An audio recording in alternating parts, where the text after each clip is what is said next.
Well, good afternoon. Welcome to this Protecting. Tuesday edition of Wire to Wire. Feeling refreshed and ready to go alongside Racing Rachel, track announcer John G. Dooley. We've got 10 races on tap for all of you as we start our 3-day stretch with racing today, tomorrow, and on Thursday. And that's it for us here today. But speaking of threes, we got a triple carryover to look forward to today, right in the crosshairs of the horse players here on a Tuesday to start off our week in town. He never ceases to amaze me with these segues.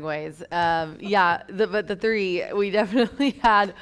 I didn't even hear your segue. What are we talking about? You impressed me so much. Triple carryover. You tweeted it today. We do. We have 3 carryovers. We have a 10 race card. 1 through 9 is thoroughbred. 10 is quarter horse.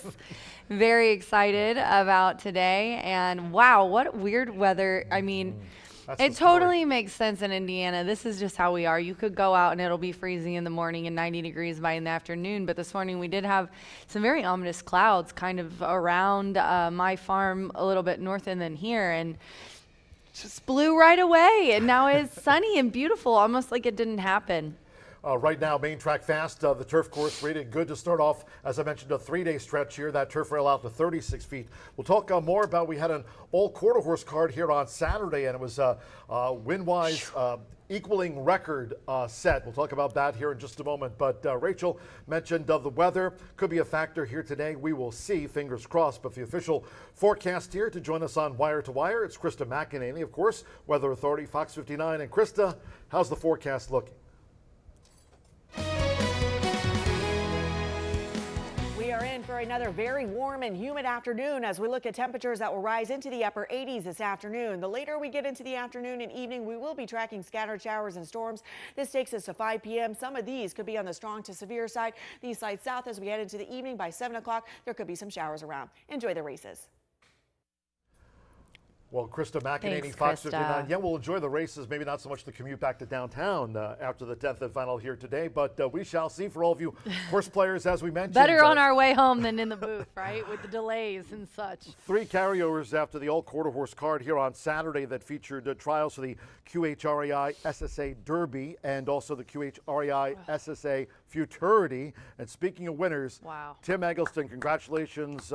Win-wise, 7 victories on Saturday's card, equaling a record set by Randy Smith, all quarter horse card. Tim's the quarter horse meet leader and certainly shined there on a Saturday. Also, jockeys Rolando Pena with 3. Eduardo Luna Diaz, who's the meet's leading quarter horse jockey, had a hat trick of wins. Christian Penaloza with a couple of winners too, with all of those trials that we ran here on Saturday as part of a 13 race card. But wow, 7 victories on the day for Tim. I know. I remember when Randy got that, it was far and above. I think before it was 4 or 5, I think, and then Randy got 7, and now we talked about it. John and I did on the show, I think Thursday, because he had a double or something that week. I mean, it's pretty interesting. And I'm going to go back, and I think I came up with an interview idea. I think I'm going to ask Tony Cunningham, Tim, and Shauna the difference between the breeds, like what you have to do to train them. I think that would be very interesting because that's something that not a lot of very many other tracks get to have are very successful trainers that can do both. So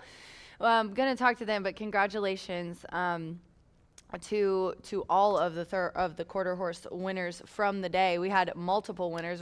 Rolando Pena had 3, Eduardo Diaz 3, Christian Penaloza, he had a good day. His were some nice payouts there. I got to sit down in the suite and talk to Ron, and he's like, man, there is just some really nice 2-year-olds this year here in the quarter horse crop. It's really exciting, and he's right.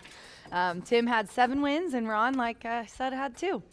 Congratulations, too, when we talk about the top times after the 13 race card here on Saturday. And again, Tim Eggleston with 7 winners, including Wild Over Corona. That was the top time for Tim and those connections for the QHREI SSA Futurity.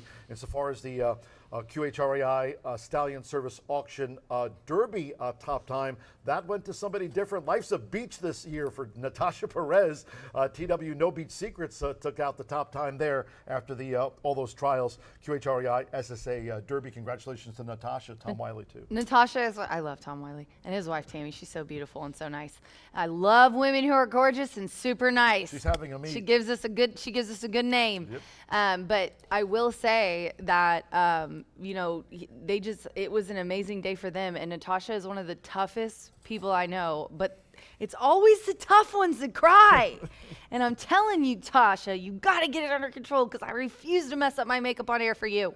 But she really, this success, though, means a lot to Natasha because she does every single thing at the barn. Like when I was out in the morning riding, she was out here going back and forth. I was sitting at the exit talking to Wes, and Tasha just back and forth, back and forth, back and forth on horses, working them herself, training them herself, working at the barn. Her kids come and help and are part of being here during the day and her success. Hannah, her daughter, her oldest, is her groom. I mean, so when you invest your whole family in it, and that's, I think, one of the greatest things about our sport. It's a family thing. We all watch everybody's kids grow up together here. All those TWs, by the way, Thomas Wiley, those horses, yes. and just certainly making an impact during the quarter horse meet here this season Got at some good Horseshoe ones. Indianapolis. Let's go back before we had that old quarter horse card on Saturday, the last thoroughbred and quarter horse blend. That was on Thursday. Amir Mendoza, nice article written by one of our interns. Yeah. Lauren doing a terrific job writing a story about Good job, Amir Lauren. Mendoza. Yeah, you talk about, I still have my first Juan program Saez, story. leading apprentice jockey title Do you have this yours? year. Yes, I do. You do? I have a lot of press releases. Yeah, he did. He worked. That's how he started, in the press. So that's really exciting. I'd like to see one of those. Maybe your mom. You can grab one from your mom when you go see her. I've got them all. For me. Amir Mendoza right now is making the double. headlines here at Horseshoe Indianapolis, continues to climb up the ranks as, again, Fernando Leta Cruz is the leading jockey here this season. Marcelino Pedrosa Jr. with 35 wins. Fernando tops the meet with 47, by the way. Trainer side of things, Gennaro Garcia with 37 to Randy Klopp's 28. They're the 1-2. Nice. And we do have some replays. I thought that we would look at the Thursday thoroughbred card, obviously, since we're starting with one of those cards today.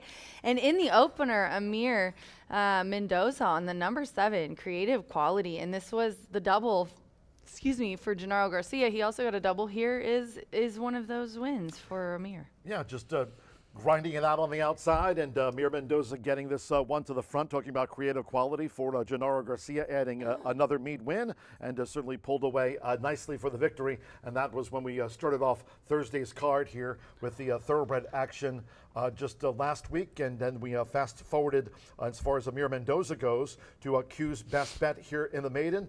I mean, just shades of creative quality. Yes. I mean, Amir Mendoza, he knows how the track is playing and rode this one to a T. Q's best bet for Gennaro Garcia with his meet-leading 37th victory of the meet, capping off a double on the card for Amir Mendoza when we last raced the thoroughbreds here on Thursday. Well done, Q's best bet, out to the maiden ranks. Yes, and then we'll move on to Alex Crispin. How good has he been riding lately? Just very proud of him. He looks like a classy guy on them horses. Race 2, number 3, Indy Kid, and this was for Tim Eggleston. Yep, Tim on the thoroughbred card here on Thursday, winning the second of the day and then going on to win 7 on the old quarter horse card on Saturday. But Alexander Crispin, Indy Kid, kind of just the stalk and pounce and holding sway late to get the victory. It was the blue 3 here on Thursday. Indy Kid getting Alexander Crispin on the score sheet here last week. And then we already mentioned the quarter horse winners from Saturday, so congratulations to them. Quick mention, we will have another big quarter horse day.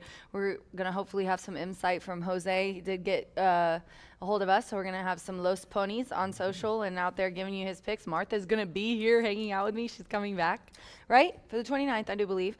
And, yeah, just a wonderful day for quarter horse racing, but we do have a lot of other fun stuff to report as well. I just love all this. Indy Kid and Pray for Victory was the other win for Alexander Crispin on Thursday's racing program here at Horseshoe Indianapolis. That a nice $7 winner. Congratulations as we go back and look at some of the victories from Thursday's card here at the track. So again, Tim Eggleston then with 7 victories here on Saturday's old quarter horse card, mentioning his Wild Over Corona taking the top time for the QHREI SSA at the Stallion Service Auction Futurity. Looking forward to that at the end of the month. And again, 3 carryovers on today's card, horse players. Yeah. So they're right in the crosshairs talking about, well, okay, John and Rachel, what are the carryovers? 50 cent early pick 5. They're little ones, that but still good. Starts here on the 210 opener. Also a 50 cent late pick 5 carryover. That for the late pick 5 carryover is $1,318, and the $1 late pick 4 carryover $1,905. That presented by Itoba. 50-cent minimums on the pick 5s, $1 pick 4s. Yeah, and there's 10 races today, so the late pick 5 does start on race 5 instead of race 4 today.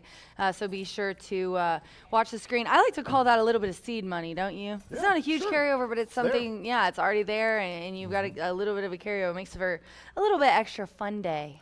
Little carryover there again after the quarter horse card on Saturday, and then you factor in that low 11.99% takeout, and certainly handicappers will be zooming in on those carryovers we feature here today, as Rachel mentions, as part of a 10-race card. We've been zeroed in so far as the handicappers go for this year's Grayson Grass Challenge. I mean, a lot of money already raised so far. Yes, we had one of the best days we've had last week. We broke some, yeah. We were, almost all of us were on that 8, and it paid really, really well. There was a long shot that we included in our picks. So as of right now, we just for week 1 and 2, we have raised $2,396 for Grayson Jockey Club Equine Research. Scott, no shock there. He's in the lead, $671.50. And fat bald guy, Racing Dan Cronin, my man, $470. You got this, Dan. Be a closer. Scott just keeps kicking our butts. He's like the new Nick Luck. And don't fall off. And don't fall off. Talking about success, we had a $1 million handle day here on a Saturday for that old quarter horse card, producing the 3 carryovers we feature here on our racing program to start off, as I mentioned, a 3-day stretch. So contest-wise, we've got you covered. Today is A.I. Allen is standing by to hopefully we'll see how A.I. Allen is. Last week we had the winner. A.I. Allen didn't do so good last week and Beat the Bot. Yeah, it's back, that contest, as we take a look at more about Beat the Bot. In fact, week 3, there's A.I. Allen standing by. He's got the blue blazer on just like I do. Talking about the contest coming up here. Entries in by 3:10 on races 3 through 8. Those are the ones where you get a thumbs up from A.I. Allen. $100 there in the offing for Beat the Bot today.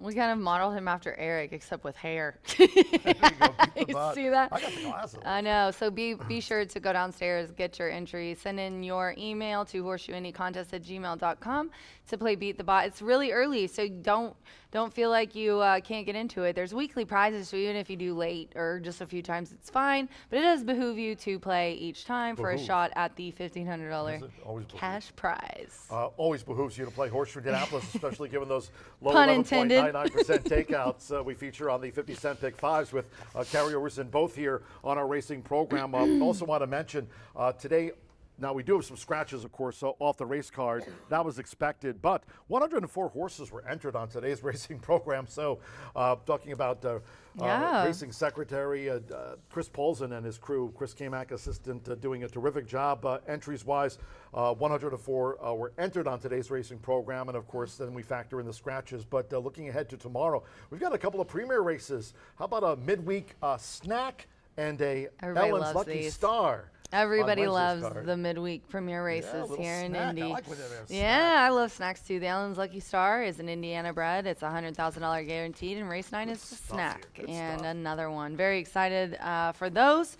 Here tomorrow, that is Wednesday. Also, we are going to do Grayson Grass Challenge tomorrow as well. So on a wonderful card, we're going to try to raise as much money as we can. And it does seem like our premier racing days, it's been some nice payouts and some nice carryovers, so be sure to join us tomorrow. I want to thank our horse players, too, because last week overall, I mentioned another $1 million quarter horse day here, handle-wise on Saturday. But last week we had a good day, a lot of green arrows. So I believe. Yeah, we certainly appreciate all of you. And today with carryovers, and tomorrow we just showed you the premier races. Looking forward to our week here today, tomorrow, and Thursday with a post time at 2:10.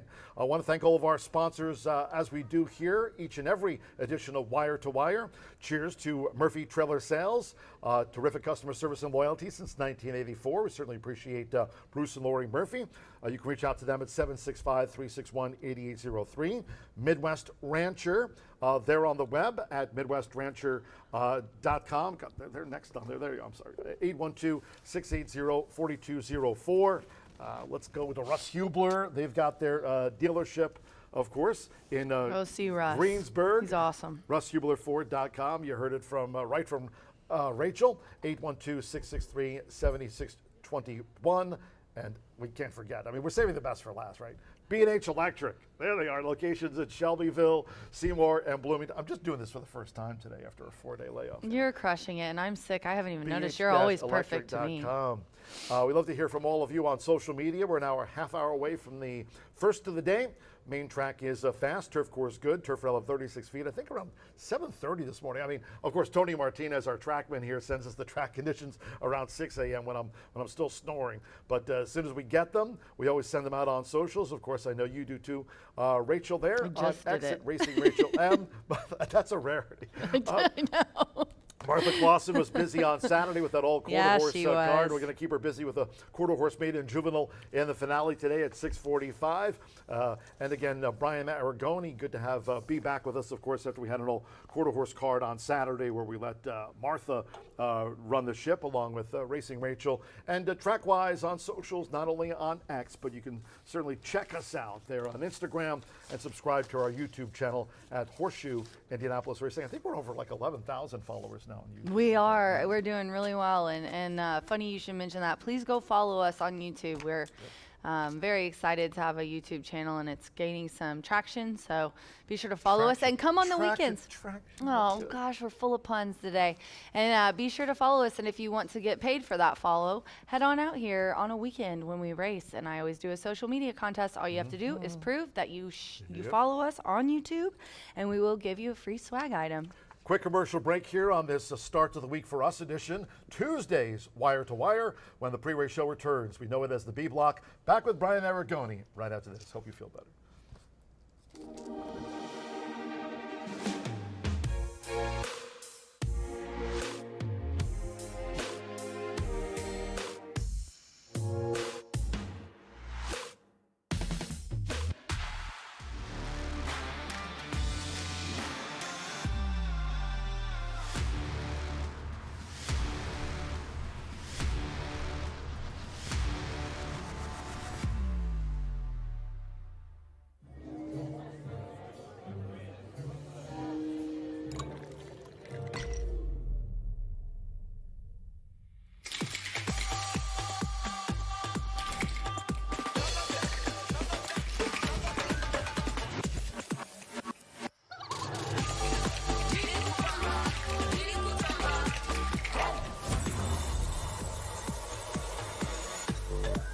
Tequila Herradura. Extraordinary awaits.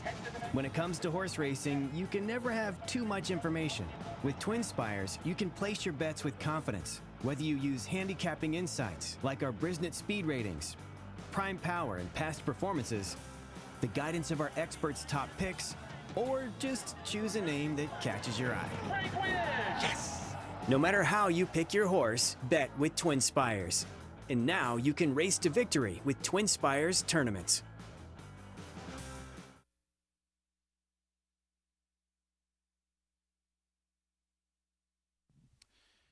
Welcome back to the B Block here at Wire to Wire. No rest for the weary. They had a full Saturday of quarter horse racing. Martha does a great job and did a great job, and Tim Eggleston as well. How about that? Tying a record for most wins in a day, and I'm hopeful that he has quite a few more wins as well today. He's got Little Gin in Class, also Spite Night as well. So an opportunity for him to pick up right where he left off. He's been heating up with the thoroughbreds as well. He's always been hot with the quarter horses, but thoroughbreds got off to a little bit colder start than maybe he would have liked earlier this season, but he's been good as of late, and I'm hopeful that trend will continue.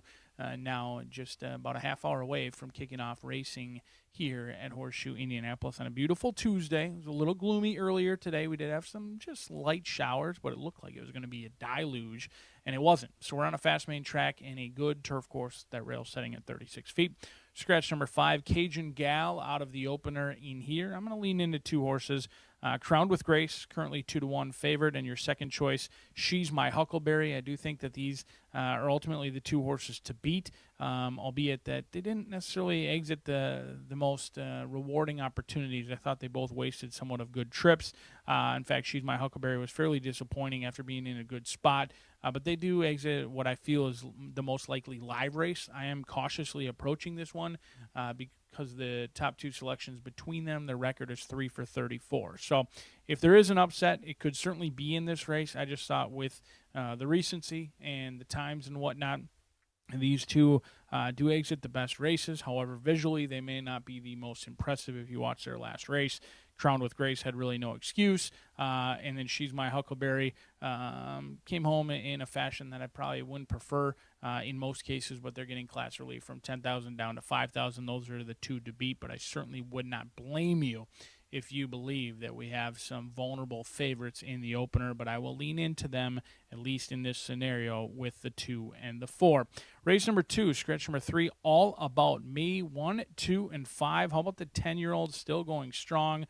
Looking for win number 17, a feat that not many thoroughbreds do achieve. Crosstown Shootout for Rodney Prescott. Shannon McGovern, she's cooled off a little bit, but cooled off is really a relative term considering she's still winning at 25%, previously winning at right around 40% for most of this season. I thought Crosstown Shootout ran well, has been well spaced. The 10-year-old has a win already this year, was winless last year, but does have a win this season at Horseshoe Indianapolis, in which they got the lead, never looked back, and really dominated. VSIP has certainly become a new animal.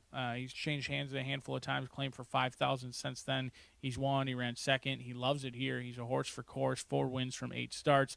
I think he's sneaky as well. And then you also got Spot On Justice. This could be the separator in here. Ran third the last 2 times.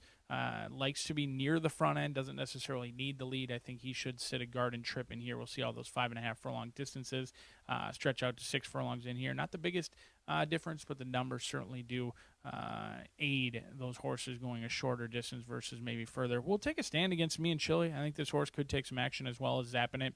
Zappin' It's a horse I used to chase many moons ago, and I chased and rarely cashed. He did win here on June 16th. After that, he ran into a wire-to-wire winner in Prayer for Peace. It was a salty group. This is a huge class drop for him.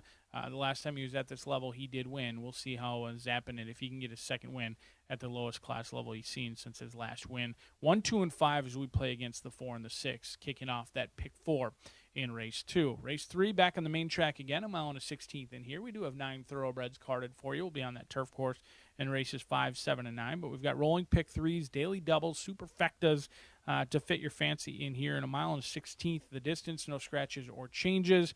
This is an all button. A wide open event in here. I do think potentially the 5, the 7, and the 8 could separate themselves, at least in the win pools.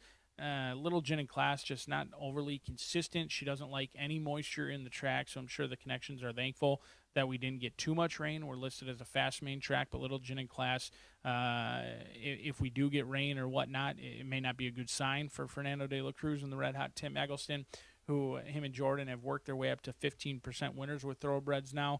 You've also got Contrary Mary, a horse who ran on July 6th, as well spaced off of a win. I know it's a big jump up in class from maiden special weight into the winners category. However, Contrary Mary, that last race was the real deal, regardless of the class. The time certainly fits. And then Wits and Wagers, what are you going to do with the Lonnie Wiggins trainee? 2 for 31, has always faced better. Runs protected again after being claimed for $16,000. Has been popular at the claiming windows, usually over at Churchill, Del Mar, Tampa. This one has been all over the country looking for that elusive third win. Hasn't won in 2 years. The numbers would suggest that she's a big candidate. However, at 2 for 31, you just don't know. So I'm going to hit the all button in here. I think this could potentially be a big upset race. I do wish this was actually race 5 today, because I wanted it in both sequences. I think there's potential vulnerability in that third race with a great betting event.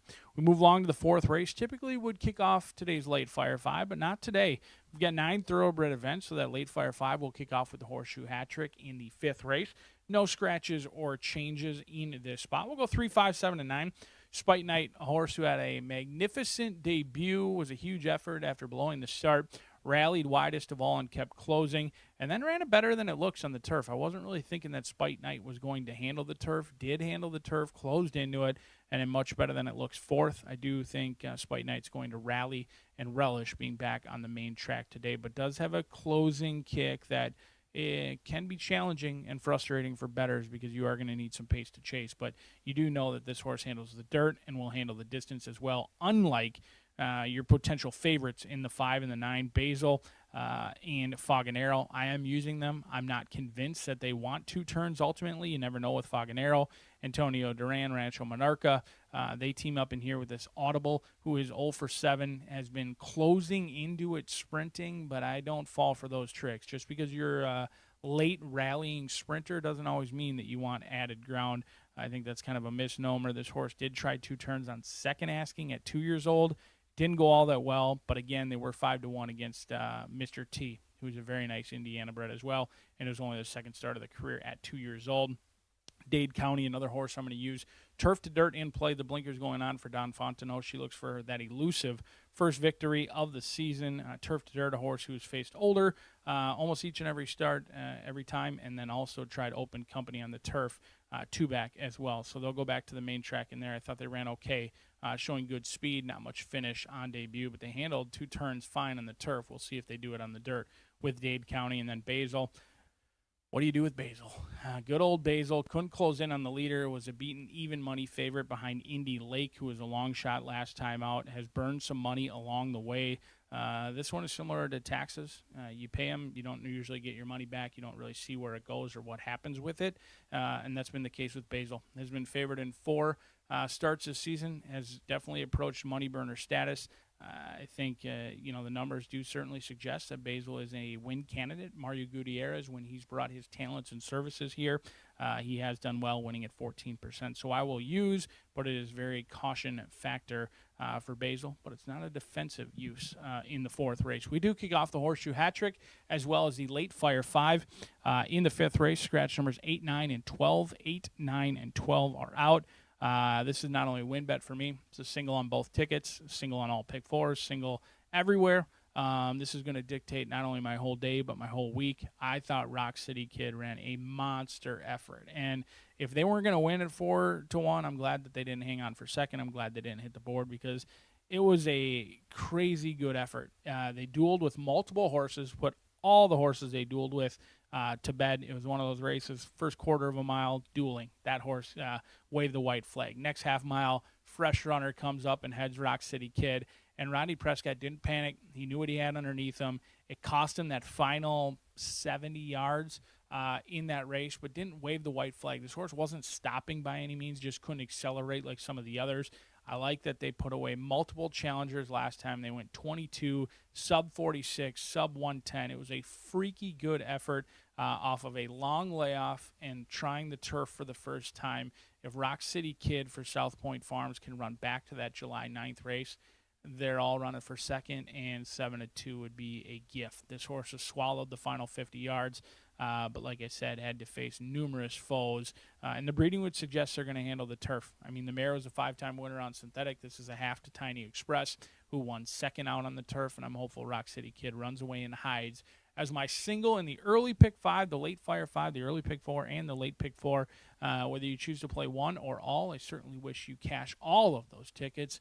As the wordsmith himself, the guy who knows more words than I have ever spat out or ever will spat out here at Horseshoe Indianapolis, John G. Dooley has made his way up to the announcer's booth. He will take you through the scratches and changes on a beautiful card on a Tuesday, kicking off the racing week here at Horseshoe Indianapolis. A fast main track, good turf course with the rail setting at 36 feet.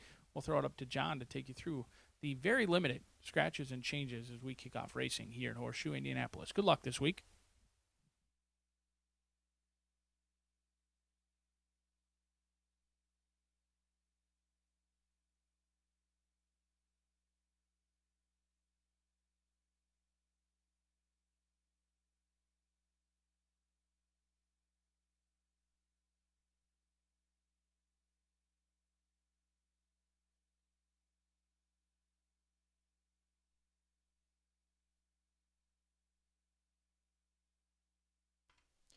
Good afternoon from Horseshoe Indianapolis. Hello now from the broadcast booth. Great to have you with us today. Hello to all tuning in. Track announcer John G. Dooley. 10 races on tap under cloudy skies. Temperatures in the 80s to start the week here. Main track fast and the turf course good.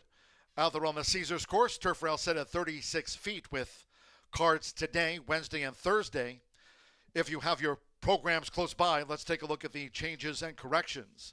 on today's racing card that features 3 carryovers, the first of which is in the 50-cent early pick 5, $1,756 for the early pick 5 carryover, low 11.99% takeout. And in the mile opener, scratch number 5, Cajun Gal. Number 5, Cajun Gal has been scratched. No rider changes. A couple of reported overweights.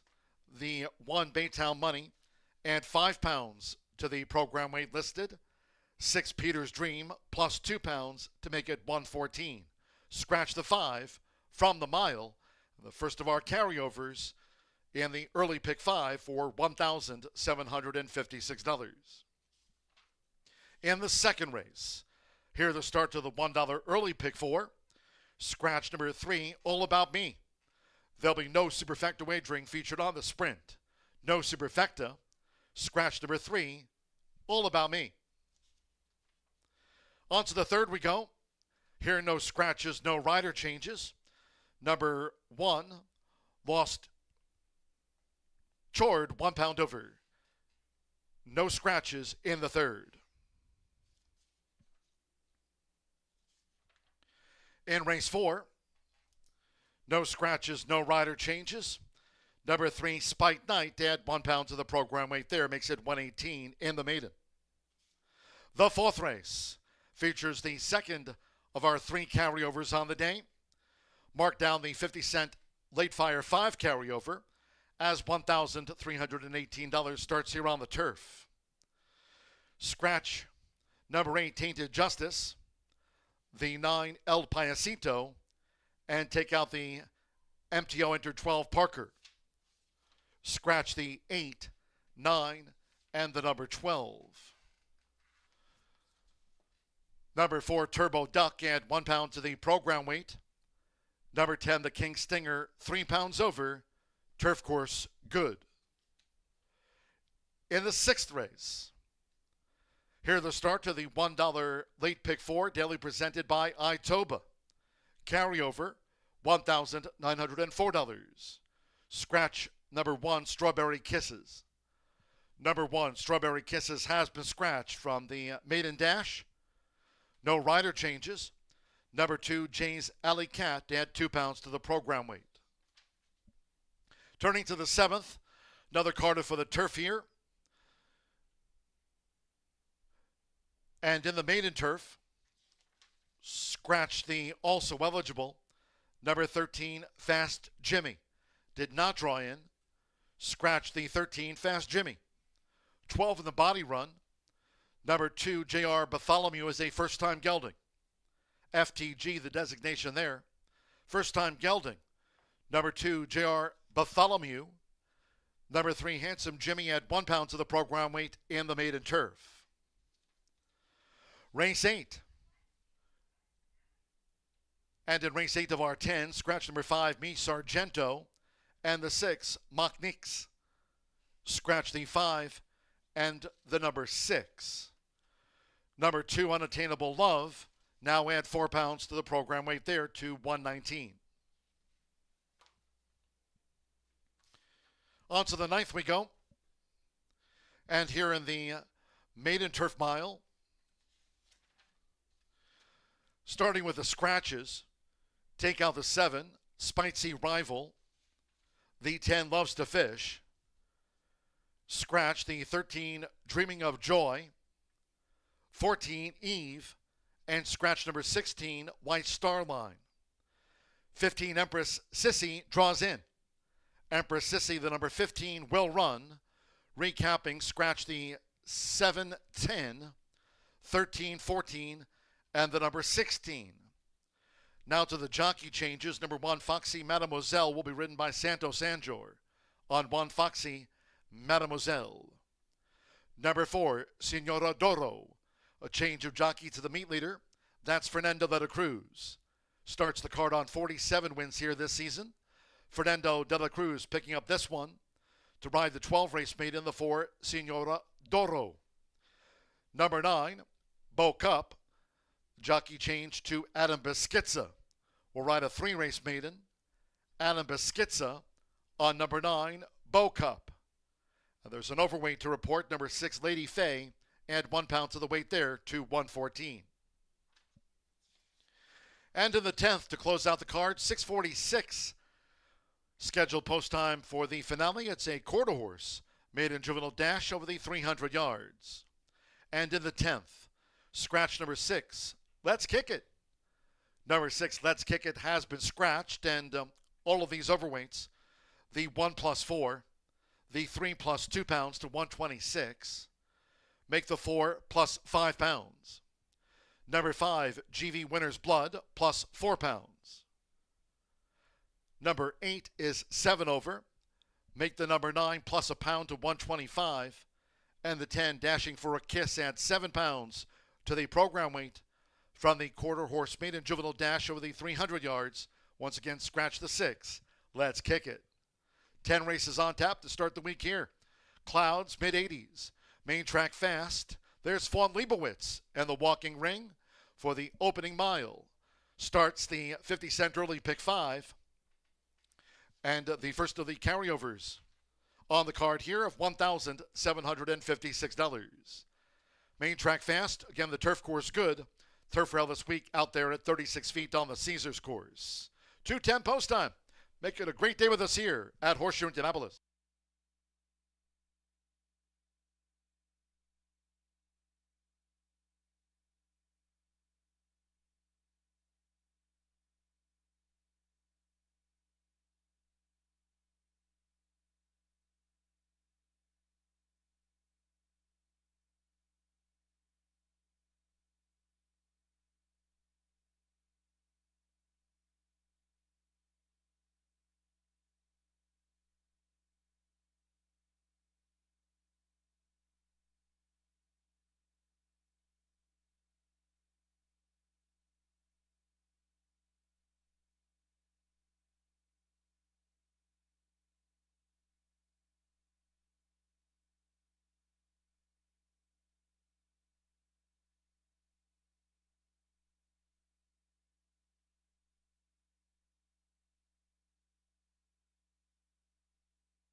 Horseshoe Indianapolis paddock judge Brandy Bell with the call for Riders Up.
The horses stepping onto the track for the first race. Top of the card with a mile. Harry Field 7. Number 5, Cajun Gal has been scratched. Scratch number 5, Cajun Gal from the race card. 1 Baytown Money and 5 pounds to the listed program weight. Number 6, Peter's Dream, plus 2 pounds to 114. Race 1 features exacta, trifecta, superfecta, double pick 3. The first of 3 carryovers on the day. The 50-cent early pick 5 carryover stands at $1,756. Low 11.99% takeout. Clouds, main track fast, turf course good at this hour. Turf rail at 36 feet this race week. Fast track for the mile, 2 minutes to post time. Get your wagers in 2 minutes.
We're less than 1 minute away from post time for the mile. Starts the 50-cent early pick 5. The first of 3 carryovers on the day here. And the early pick 5 for $1,756. Carryover. The horses are approaching the starting gate. Going down to the mile start for the first of the day. And there the early pick 5 pool.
The horses have reached the starting gate. It is now post time. Loading for the mile, Orlando Mojica Jr. with Baytown Money. Micah Meeks, Peter's Dream, joined Baytown Money. Now Joe Ramos with Crowned with Grace. Dreaming Y, leading jockey Fernando de la Cruz with 47 wins here this season. Marcelino Pedroza Jr. with Vaughn Leibowitz. Like Red Hot Justice, both a Ray Peck Cat 2 back. Irving Moncada with She's My Huckleberry. Over the mile, one more Joseph Herrera with Red Hot Justice. 24-1 on Red Hot Justice. Main track fast to start today's 10-race card. They're in the gate. Waiting, running at Horseshoe Indianapolis. She's My Huckleberry. Sharper way toward the inside, Baytown Money. Peter's Dreams in a white cap, and Dreaming Y is right up there with these leaders as they enter the first turn. She's My Huckleberry. She's My Huckleberry. To the lead here for Irving Moncada from a close-up. Peter's Dream at the 6.5. They're 2 clear from Dreaming Y in third in the early stages with Baytown Money next in fourth. 2 clear from Vaughn Leibowitz with the rail. Red Hot Justice running second to last and true to form. Crowned with Grace with Early Speed has dropped back to last. The first 2 furlongs of the mile, 24.39 seconds. She's My Huckleberry has taken charge of the pace and leads Peter's Dream by 2. Length and a half to Dreaming Y in third as they go past the half-mile pole. Vaughn Leibowitz, a ground-saving fourth. Baytown Money is racing 6 lengths off these leaders. Still 8 more to Red Hot Justice in turn 5. Crowned with Grace still trails here in the Tuesday opener. Half mile, 47.95. She's My Huckleberry. Steady as she goes at 4-5 for Irving Moncada, now on the edge of the quarter pole. Peter's Dream continues to pursue her for Micah Meeks. Dreaming Y and Vaughn Leibowitz as the fillies and mare turn for home. Baytown Money, Crowned with Grace, and Red Hot Justice. Top of the stretch, She's My Huckleberry. 3/4, 1 minute, 12.64 seconds. She's My Huckleberry staring at one more furlong. From toward the inside, Vaughn Leibowitz disputing second with Peter's Dream. Dreaming Y fourth, then Crowned with Grace with a belated bid. But they're close to home with Irving Moncada, She's My Huckleberry, and all the way winner by 2 from Vaughn Leibowitz. Peter's Dream third and Crowned with Grace finished fourth.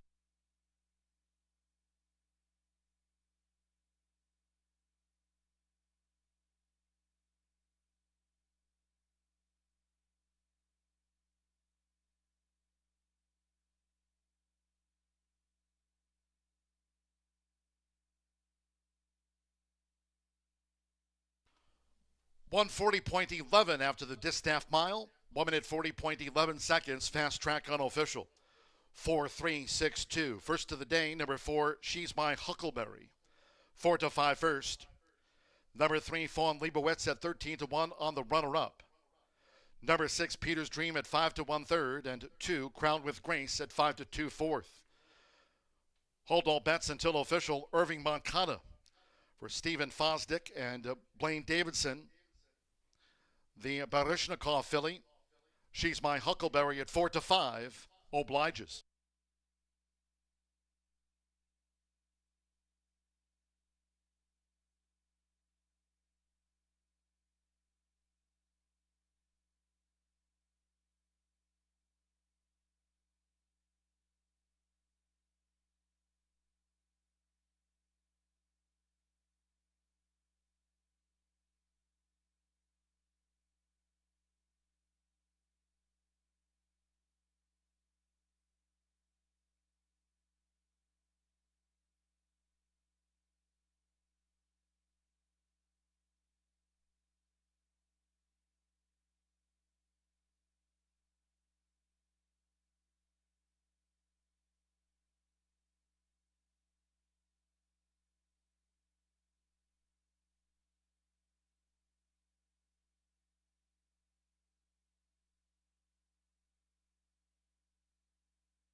Race 1 official.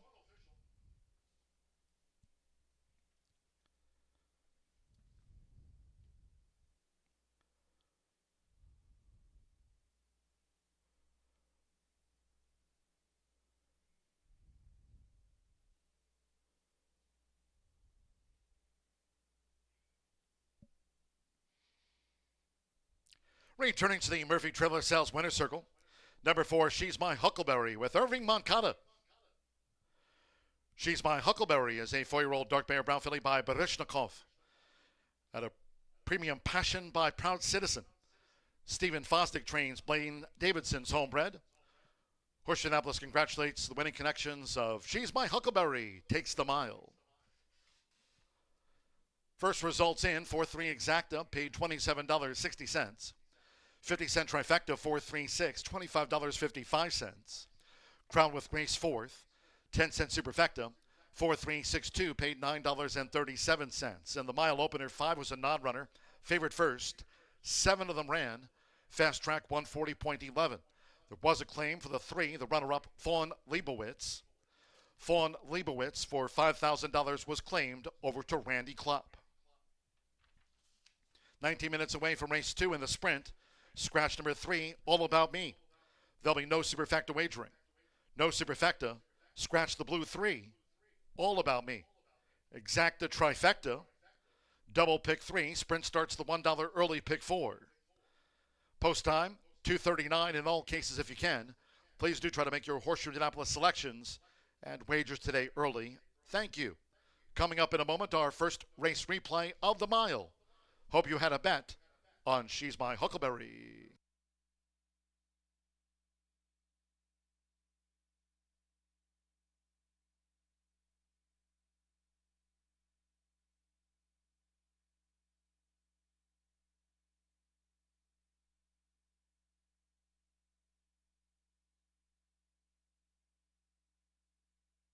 Race card, they're in the gate.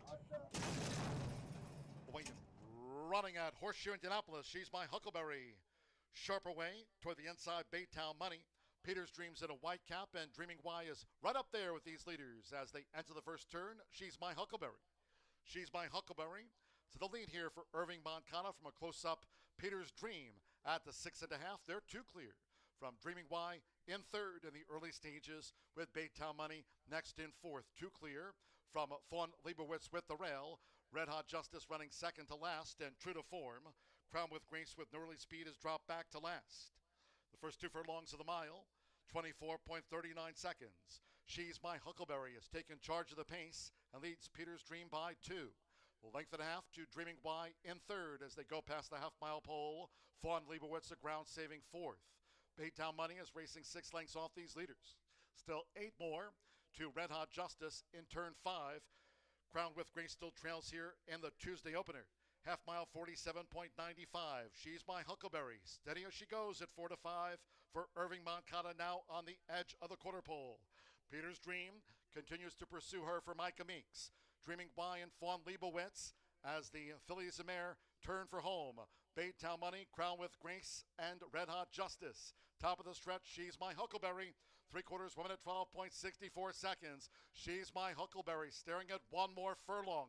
From toward the inside, Fawn Leibowitz disputing second with Peter's Dream. Dreaming Y fourth, then Crown with Grace with a belated bid. But they're close to home with Irving Moncada, She's My Huckleberry, and all the way winner by 2 from Fawn Leibowitz.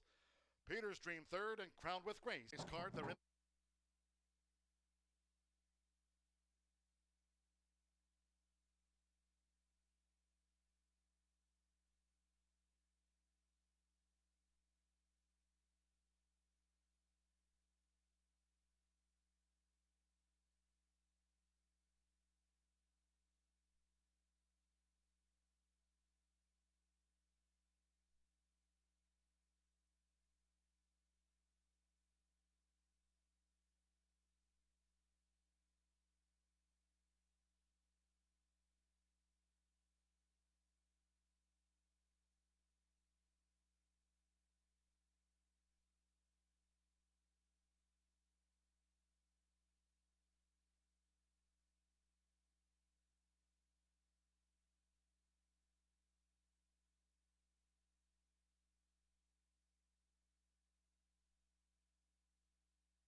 under some ominous clouds. We're now 12 minutes away from our second of the day, but we do have a late scratch to announce in the ninth race. That due at 6:18. If you'll turn your From Gate to Glory track programs to the ninth race, that is carded for the turf number 8. How About Abby has now been scratched. Ninth race, scratch the 8. How About Abby?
There a live look here from Horseshoe Indianapolis. We'll be in a weather delay here at the track. Line of strong storms now coming through town.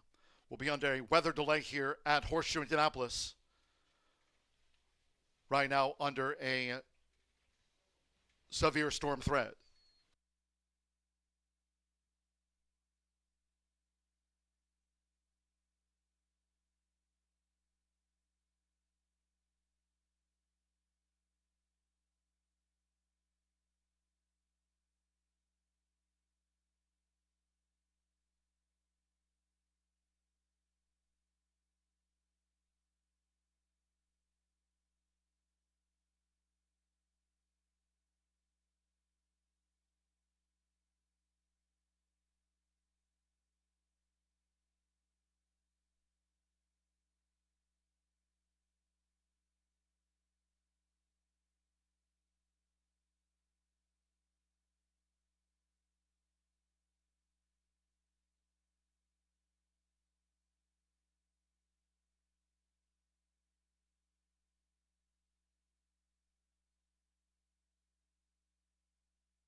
We're on a weather delay, ladies and gentlemen. So I thought I'd take just a couple of seconds to talk to you about this race. They're not out there. We can't show horses. You're just going to be stuck with my mug for a second. But this is a bottom level claiming for 5. The 2 right now is a 3-2 favorite, and that is the VSOP. I love VSOP. This horse is a tough horse, but I thought maybe we could get away with the 1. Crosstown Shootout. Veteran jockey Rodney Prescott is aboard for Miss Shannon McGovern, a wonderful horsewoman. Done a little bit of everything here at the track. She has ran rodeo. She's done it all. She's been an agent. She's a trainer, and she's had some really nice success doing so. Now, this one, first of all, Shannon and Rodney are 20% here in claiming ranks. This one's dropping in class from 12.5 to 5, which I think is the key here, obviously. This one's also put up some nice speed figures, 83 at today's distance of 6 furlongs. Now, let's talk about that really loud thunder I just heard over my head. That means that we might be off here shortly. Maybe, I'm not sure. The wind looks... I'm not sure how long. I took one peek out there. It's windy and it's raining. We'll see what happens after this passes. This horse has had a little bit of a freshening. Now let's talk about the favorite VSOP. This horse is trained by Joe Davis and gets the uber talented and beautiful Hannah Leahy. She's such a strong rider, and she rode this one to victory last time, and she did a really good job. I mean, look at that. We were on a wet, fast track. And now, honestly, with the rain that's come in, I don't mind you guys having this one the favorite closer to post, because this horse does like an off going. Coming off the win at this class with Hannah aboard again, can't say enough about it. So VSOP, pretty quick little gelding by Vino Rosso. And then I'll round it out with the 5, and then we'll get back over here to see what the weather is doing. Hopefully I'll have a little bit of a update for you guys. Spot on Justice. Chaz Resty owns and trains. Chaz has had a nice winner a couple weeks ago. She flies under the radar, but look at her percentage. Out of the horses that she's ran this year, she's at 19% win clip and 55% in the money. Mitchell Merle's aboard again. They have had many successful races together. In the money finishes, him and Mitchell, it's been really good. Offhand, just if you go back to that first mount that Mitchell got, not the first mount, but the last year on October 23rd, ever since then, every time Mitchell and Spot on Justice get together, they've completed the super or better. 1 4th place finish. The rest have been first, second, or thirds. And, you know, that we're talking, you know, out of 6 races. So bet Mitch, get rich is my saying in life. This is just a 5-horse field with a scratch of the 3, but I really like it. I'm going to go with Crosstown Shootout, but I would not be surprised if the 2 does end up, you know, really crushing in an off track. This horse has a little bit of wet dirt from the 1, but it's a 3rd place finish, whereas this recent wet fast win I really like for VSOP. So given the situation, if we can get this storm to kind of blow past us, if you look at the radar, we are on the very edge of it, so we might get lucky. So just hang in with us for a little bit. We'll continue this delay, and I'll be back to let you guys know, or John will. John G. Dooley, the ever talented and wonderful man, will give you an update as soon as we can.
We remain under a weather delay here at Horseshoe Indianapolis, where the main track is now sloppy.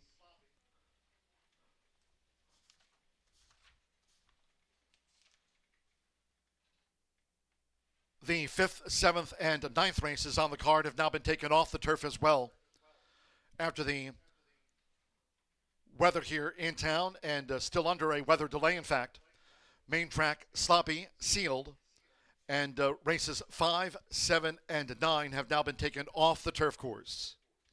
And all main track card going forward, we remain under a weather delay.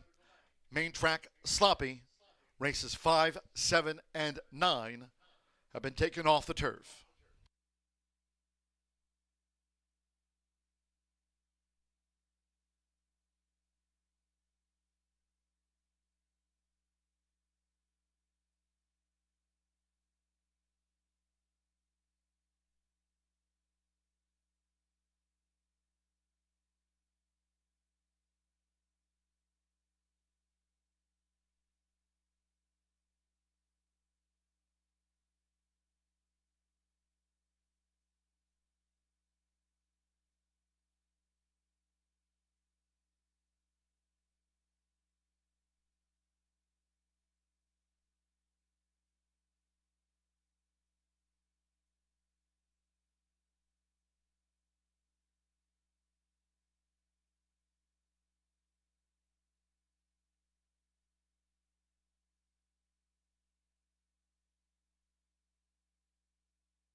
As we remain in a weather delay here at Horseshoe Indianapolis, for those fans joining us here at the track and wagering on an out-of-town race course today, we are working to get those simulcast signals back up and running here today, given the weather. Again, if you're wagering on an out-of-town track, working to get those signals back up for all of you. Again, we remain in a weather delay.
you try and give them the best opportunity. And I don't know so much that it's just because it's girls, but you try to empower women because it is a very tough business. My dad, Jim Elliott, lives in Brookston. He bought a farm when I was a year old. So I grew up in it day to day. We come in, we usually make a schedule the night before of who's galloping, who's walking, and who goes to the Eurosizer. And then we have to get in touch with jock agents to schedule breezes for the jockeys. Someone comes in at 5 and feeds at 5 in the morning. Then we feed lunch around 11, 11:30. And then that's usually our day. And then we get ready for the races. Definitely a man's world back here, but all of us women, we really band together. We have a really great community and we all support each other, and that means so much. There's so much emotion that goes into it when you do work that hard. You know, talent gets you very far at times, but when you put the hard work into it on top of it, it gets you places that you never thought you could go. You definitely have to work a little harder, but I think we also have an edge to us that not a lot of men have, and I like to take advantage of that as much as I can. Now I'm a jockey, living my dream.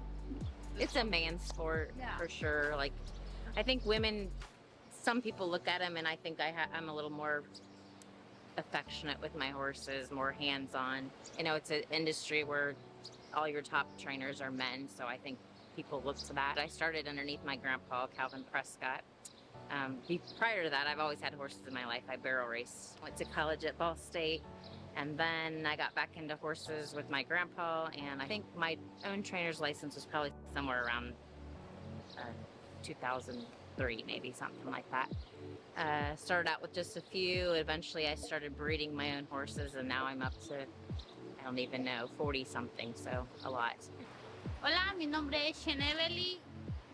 Soy Jaguaker, trabajo con Michelle Elliott, tengo aproximadamente 2 años de estar trabajando acá, soy del país de Guatemala.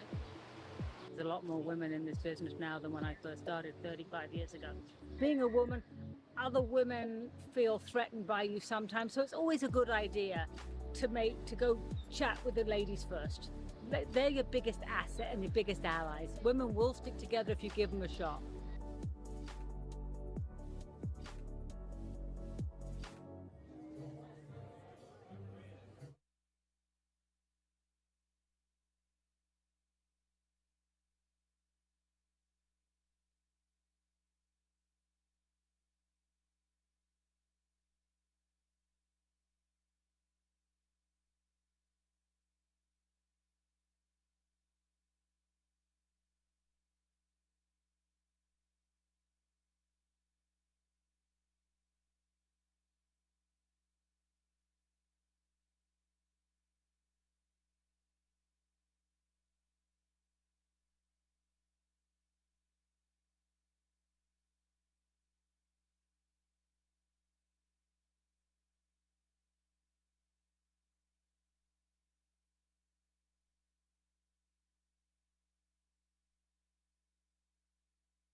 The horses stepping onto the track, now labeled sloppy after the weather delay.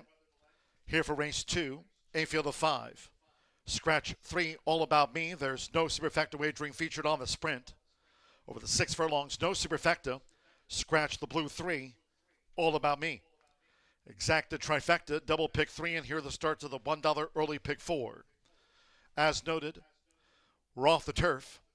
The 5th, 7th, and 9th will now be run over the main track. Main track sloppy.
The horses are approaching the starting gate.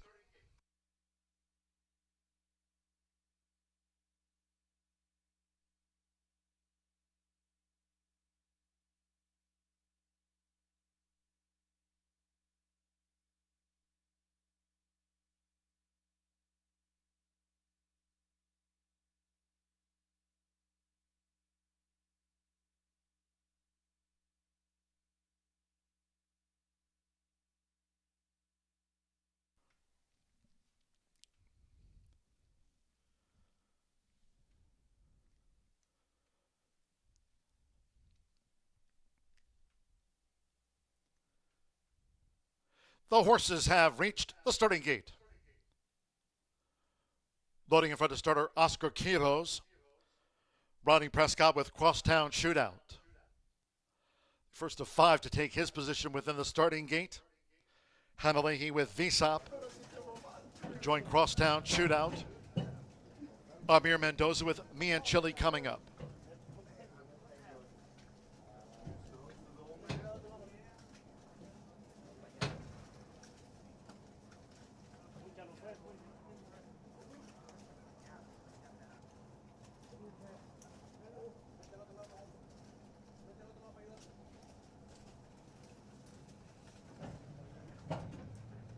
couple of them back. Mitchell Morrow with Spot On Justice. One more Alberto Burgos with Zappin' It. She's My Huckleberry won the mile opener when the track was fast. Sloppy, seconds of the day from Horseshoe Indianapolis after the weather delay. All in. And they're off. Spot On Justice out to a lightning quick start. Zappin' It, and here's VSOP with early interest. Me and Chile, and with Rodney Prescott. Crosstown Shootout has dropped back to fifth. It's Spot On Justice, who has the 6-year-old speed to lead them for Mitchell Morrow, making this dash toward the half-mile pole, and VSOP tight toward the rail there for Hannah Leahy. As they make their way into the far turn, Zappin' It just covers Me and Chile in between horses, and Crosstown Shootout remains last of the quintet with 39 wins between them and just over 3 furlongs left. The quarter on this sloppy track, 22.90 seconds. Spot On Justice sailing around the far turn with this advantage coming toward the top of the stretch from VSOP, who's now been switched out. So VSOP, every chance, coming up to take on Spot On Justice as they straighten for home together. And VSOP has taken the advantage now. Then Me and Chile with Zappin' It, and further back to Crosstown Shootout, who's last of the 5 half mile. 45.80 with Hannah Leahy. It's VSOP in the slop. VSOP is striding away from Spot On Justice near home. VSOP finishes on top by 6 lengths from Spot On Justice. Me and Chile finish third.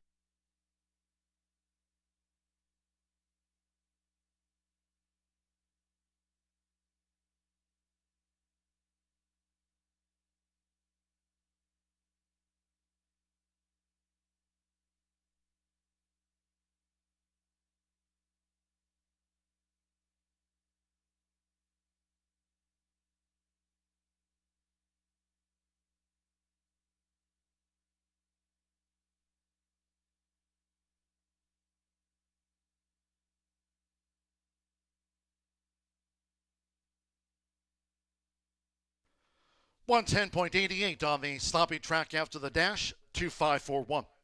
2 VSOP.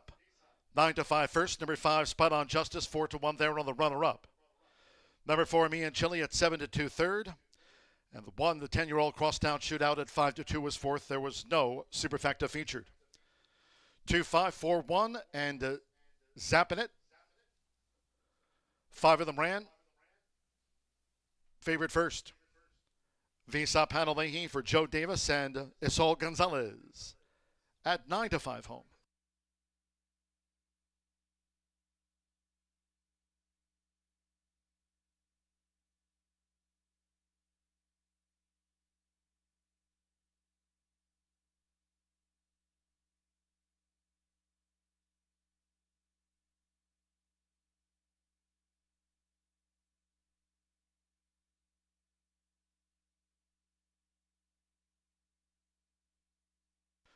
Race 2 official.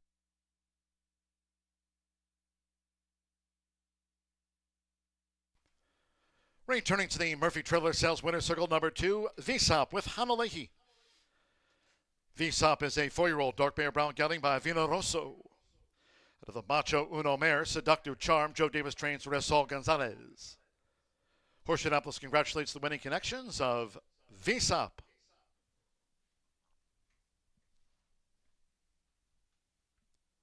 $2.5 exacta paid $23 even. Me and Chile was third.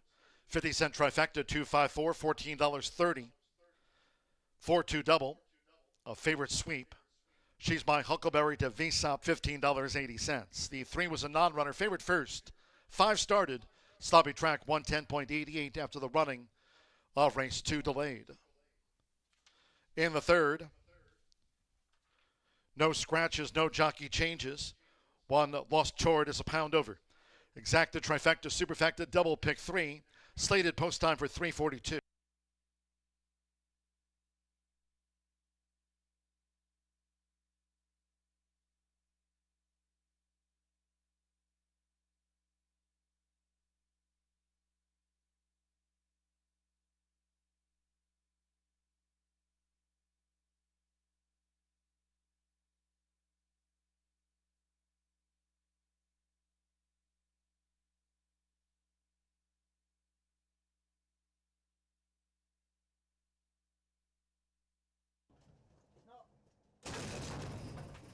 And they're off. Spot on Justice out to a lightning quick start. Zapping it, and here's VSOP with early interest. Me and Chile, and with Rodney Prescott. Crosstown Shootout has dropped back to fifth. It's Spot on Justice, who has the 6-year-old speed to lead them for Mitchell Murrow, making this dash toward the half-mile pole, and VSOP tight toward the rail there for Hannah Leahy. As they make their way into the far turn, Zapping It just covers Me and Chile in between horses, and Crosstown Shootout remains last of the quintet with 39 wins between them and just over 3 furlongs left. The quarter on this sloppy track, 22.90 seconds. Spot on Justice sailing around the far turn with this advantage, coming toward the top of the stretch from VSOP, who's now been switched out. So VSOP, every chance, coming up to take on Spot on Justice as they straighten for home together, and VSOP has taken the advantage now. Then Me and Chile with Zapping It, and further back to Crosstown Shootout, who's last of the 5 half mile, 45.80 with Hannah Leahy. It's VSOP in the slop. VSOP is striding away from Spot on Justice near home. VSOP finishes on top by 6 lengths from Spot on Justice. Me and Chile finished.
Ladies and gentlemen, as we noted during the weather delay, we're off the turf here today. Races 5, 7, and 9 will be run over the main track. Just to note, that 5th race with a revised post time. Race 5 will be run on the main track at a mile and a 16th, and there'll be no $1 horseshoe hat trick all turf pick 3 featured. On an all main track card, race 5 goes on the main track at a mile and a 16th. In the 7th race, the maiden will be run on the main track at a mile and a 16th. We have a late scratch from it. In the 7th race, take out 5 Blazing. 7th race, maiden. Main track over the mile and a 16th. Now scratch the 5 Blazing. And noting the 9th race, that's one of the 3 taken off the turf. 9th race, maiden, will now be run on the main track at 1 mile and 70 yards. A couple of late scratches from the 9th race of 10 on the day. 9th race, maiden. 1 mile, 70 yards, scratch 2 Royal Scarlet, and the 5 Cafe Embrace has now been withdrawn once off the turf. 9th race, maiden, main track 1 mile, 70 yards. 9th race, scratch, the 2, and the number 5.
We are 9 minutes to race 3 here at Horseshoe Indianapolis. This is a filly mare 3-year-old and up allowance, and they're going a mile and a 16th on the sloppy main track.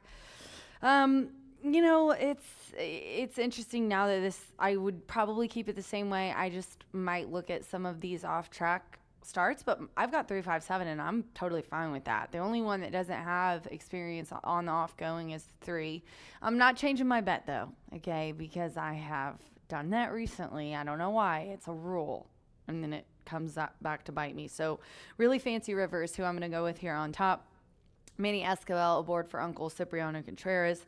This one is a 3-year-old filly by Authentic Quality Road Dam. She has ran 5 times, and 4 of those have ended up in the money finishes. She is a strong contender and should push for the lead early with some of her previous races. Now, she's a versatile filly, though, because if you look at some of these, like she had an even 4th coming from 8th in her debut at Oaklawn after a bump at the start.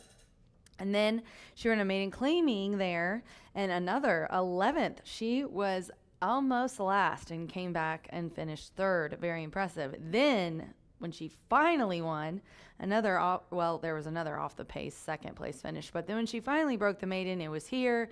It was May 19th, and she went in gate to wire fashion. So good both, good off the pace, good on the pace. But if she gets loose on the lead, it's going to be tough for them to catch her. This is also when she stretched out that she broke her maiden as well. Then she ran a mile on July 7th. She was a nice even 3rd. She ran a little bit of trouble 3/16, but she finished nicely in there to finish 3rd in a 5-horse field, mind you. But the speed figure she put up was good. And I just think that she's a really strong one here. The only question mark, obviously, is an off track. She's ran on nothing but fast tracks. So, but that's not the case with Wits and Wagers, the current favorite right now at 3-1, which, giving the sloppy track, you know, I handicapped this earlier today, and the storm moved through, so I kept it the way it was. So if I had known that this was going to happen, probably the Biscuit and Wits and Wagers. Is that a jockey change on the 5, you guys, or is the Biscuit still riding? For Lonnie Wiggins, the 6-year-old mare, by Union Rags, a Mineshaft Dam, wet dirt tries, so nice. All 4 times this horse has ran with a little bit of moisture in the track, or a lot of bit sloppy, a couple of sloppy efforts last year, and they were 2 third-place finishes. So this horse, not one on a wet track, but a couple of seconds and a couple of thirds. Also has the highest spotlight rating if you're a DRF fan. The time forward pages are becoming one of my favorites. She has the highest spotlight rating in the group of 99. Look at her. She looks so strong, so fit, so filled out. That's a big girl. And, the more powerful they are, the easier it is to get across a track like this. So definitely one to watch would be the 5, Wits and Wagers. And then I'm going to go with the 7, Lil Gin and Class at 7-2. Fernando de la Cruz is aboard for 514 Racing and Tim Eggleston. This is a 5-year-old mare who also has some nice races on a wet track. She was more so, if you look, there's like a wet fast try and a good try here recently in these past performances here in the last year going into the end of the meet. And then one obviously in 2026. If you go back to last summer, these April 29th, sloppy track, she wins by 2, over 2. Then June 25th, sloppy track, she was 2nd in the checkered flag by less than a length on the slop. Then July 16th of last year, sloppy track, back in allowance, she was a 5th, but look at the start of that race. She looked really good, and it was a tough one, that allowance. Imagine the Moon came back to win. Crosley was in there, the kid Pataki, and even she had an awkward start, so I'm going to give her an excuse there. So my picks are 3, 5, 7. The only other horse that I would mention in here is the 6, Who's Your Promise, who does have some nice wet dirt in the money tries. But I'm going to land on the 3 here and hope that she likes the off-going Real Fancy River. Good luck.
The horses call postward now for the third race.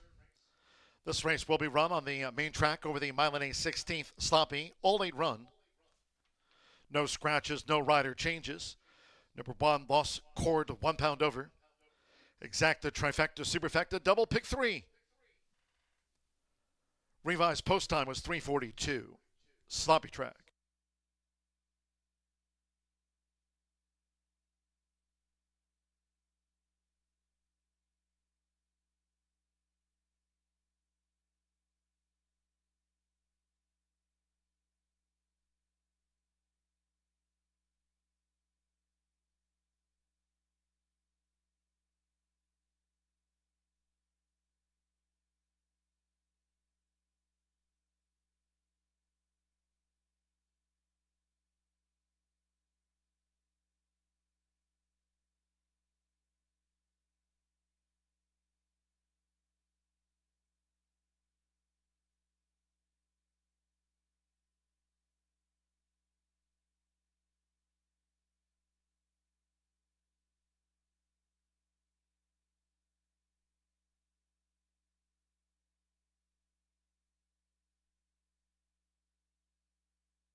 The horses are approaching the starting gate.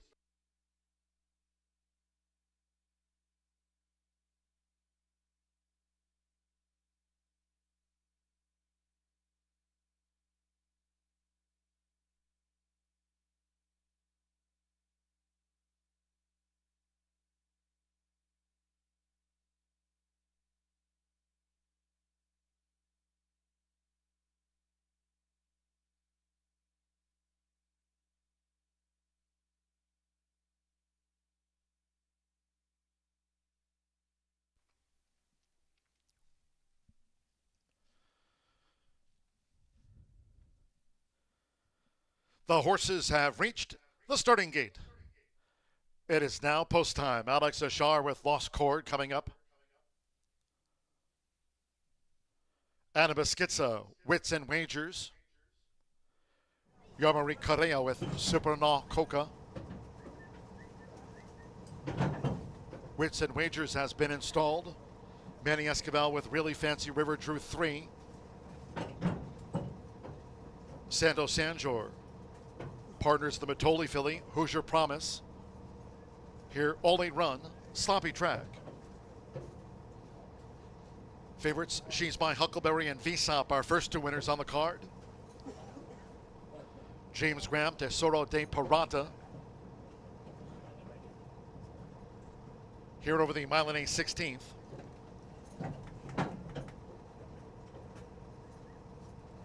Hoosier Promise being led up.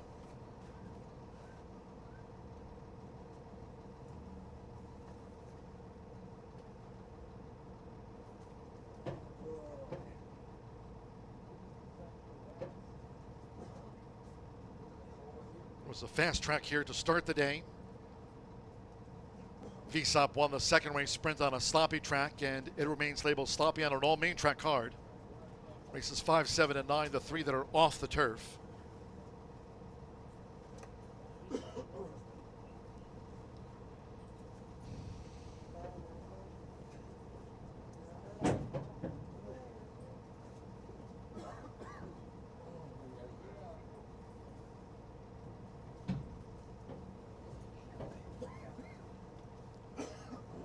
Lil Jen in class, the 5-2 favorite with 3-1 on Lost Chord. She was first to move into the starting gate. 4-1 on Wits and Wagers and 9-2 on the outside Uncle Mo filly, Contrary Mary.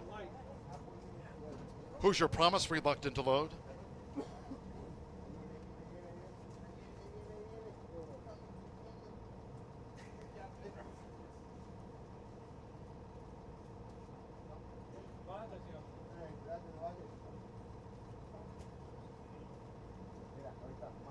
So now Santo Sanjo has climbed off of Hoosier Promise. She's a 3-time winner, none on the wet track. 7-1, Hoosier Promise. Now Fernando de la Cruz with Lil Jin in class. Well, it's the 5-2 favorite over the mile and a 16th on the Indiana bred mare Lil Jin in class. Fernando de la Cruz leads with 47 wins at the meet and 1 more. Marcelino Pantoja Jr. with Contrary Mary and Olin. And they're off. Wits and Wagers was awkwardly away, drops back to last. Lil Jin in class to the early lead for Fernando de la Cruz, with Contrary Mary close up to her as they make their way into the first turn. Tesoro de Parata with Really Fancy River in between horses, and Lost Chord holds the rail with inside 7 furlongs to run. Then it's a break of 3.5 to Superana Coca, who's next upon settling by 2. The trailers are Wits and Wagers and Hoosier Promise. The quarter 23.21 seconds as Lil Jin in class for Fernando de la Cruz leads them up the back of this sloppy track. Contrary Mary stays second on the outside. A break of 3.5 to Tesoro de Parata, who follows them from third for James Graham. They're just over a half mile left to go. Then comes toward the inside, Really Fancy River, and Lost Chord is looking to make a split there for Alex Ashar in tight quarters for Lost Chord. And on the outside, clear sailing for Superman Coca, who starts to gain for Yarmari Correa. The trailers remain Hoosier Promise and Wits and Wagers. Half mile 46.80. Lil Jin in class spearheads them. Lil Jin in class leads Contrary Mary now by a length and a half, with Supernaw Coca running a third as they come past the quarter pole. Tesoro de Parada with Lost Chord in 5th. Then Really Fancy River in 6th. Further back to Hoosier Promise and Wits and Wagers. They have yet to gain. Lil Jin in class has been the long-time leader for Fernando. 3/4 1 minute 11.34 seconds. The Indiana bred Lil Jin in class is 5 lengths clear from Supernaw Coca coming past the 16th, with Lost Chord in the battle for third. With the Tesoro de Parada and Hoosier Promise, it's Lil Jin in class, wire to wire by 3. Supernaw Coca was second, Hoosier Promise gained third, and Lost Chord finished back and forth.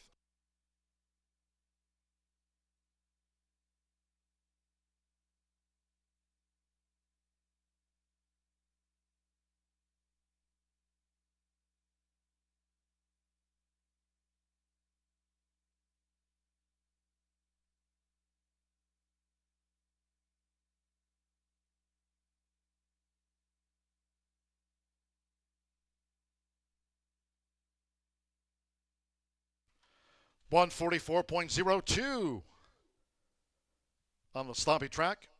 Unofficial 7-2-6-1. The judges have posted the full run order after race 3, the Phillies Mares feature. First, number 7, Lil Gin and Class at 7-2. The 2, Supernaw Coca, 12-1 was second. Number 6, Hoosier Promise at 5-1 third.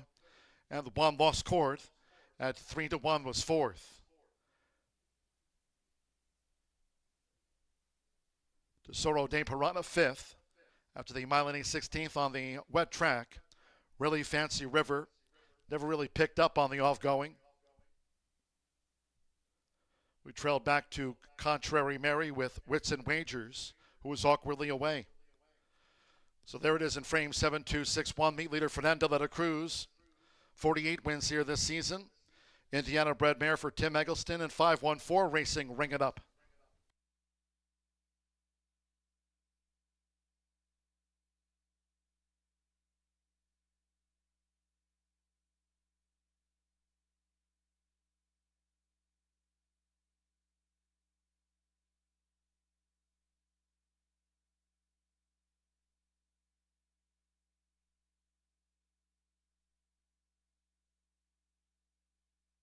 Race 3 official.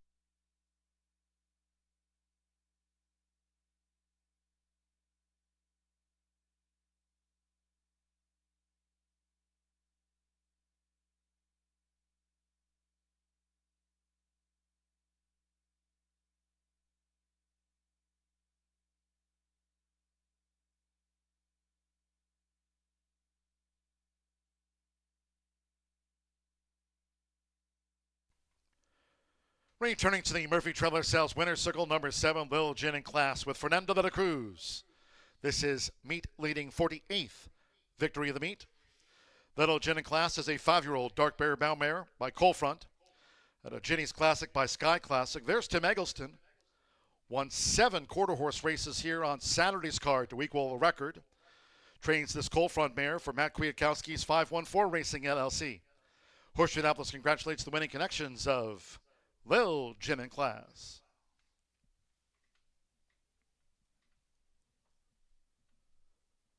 $7-2 Exacta paid $102.60. The 50-cent trifecta 726, $223.75. 2-7 double $50.40. 10-cent superfecta 7261, $130.09. First pick 3 of the day, return $25.10.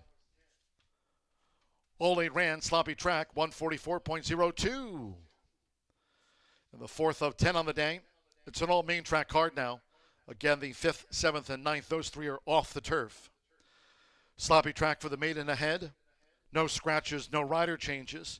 3 Spite Night plus 1 pound makes the weight there now 118. No other changes in the maiden. Exacta, trifecta, superfecta, double pick 3. Revised post time, now 10 minutes past the hour.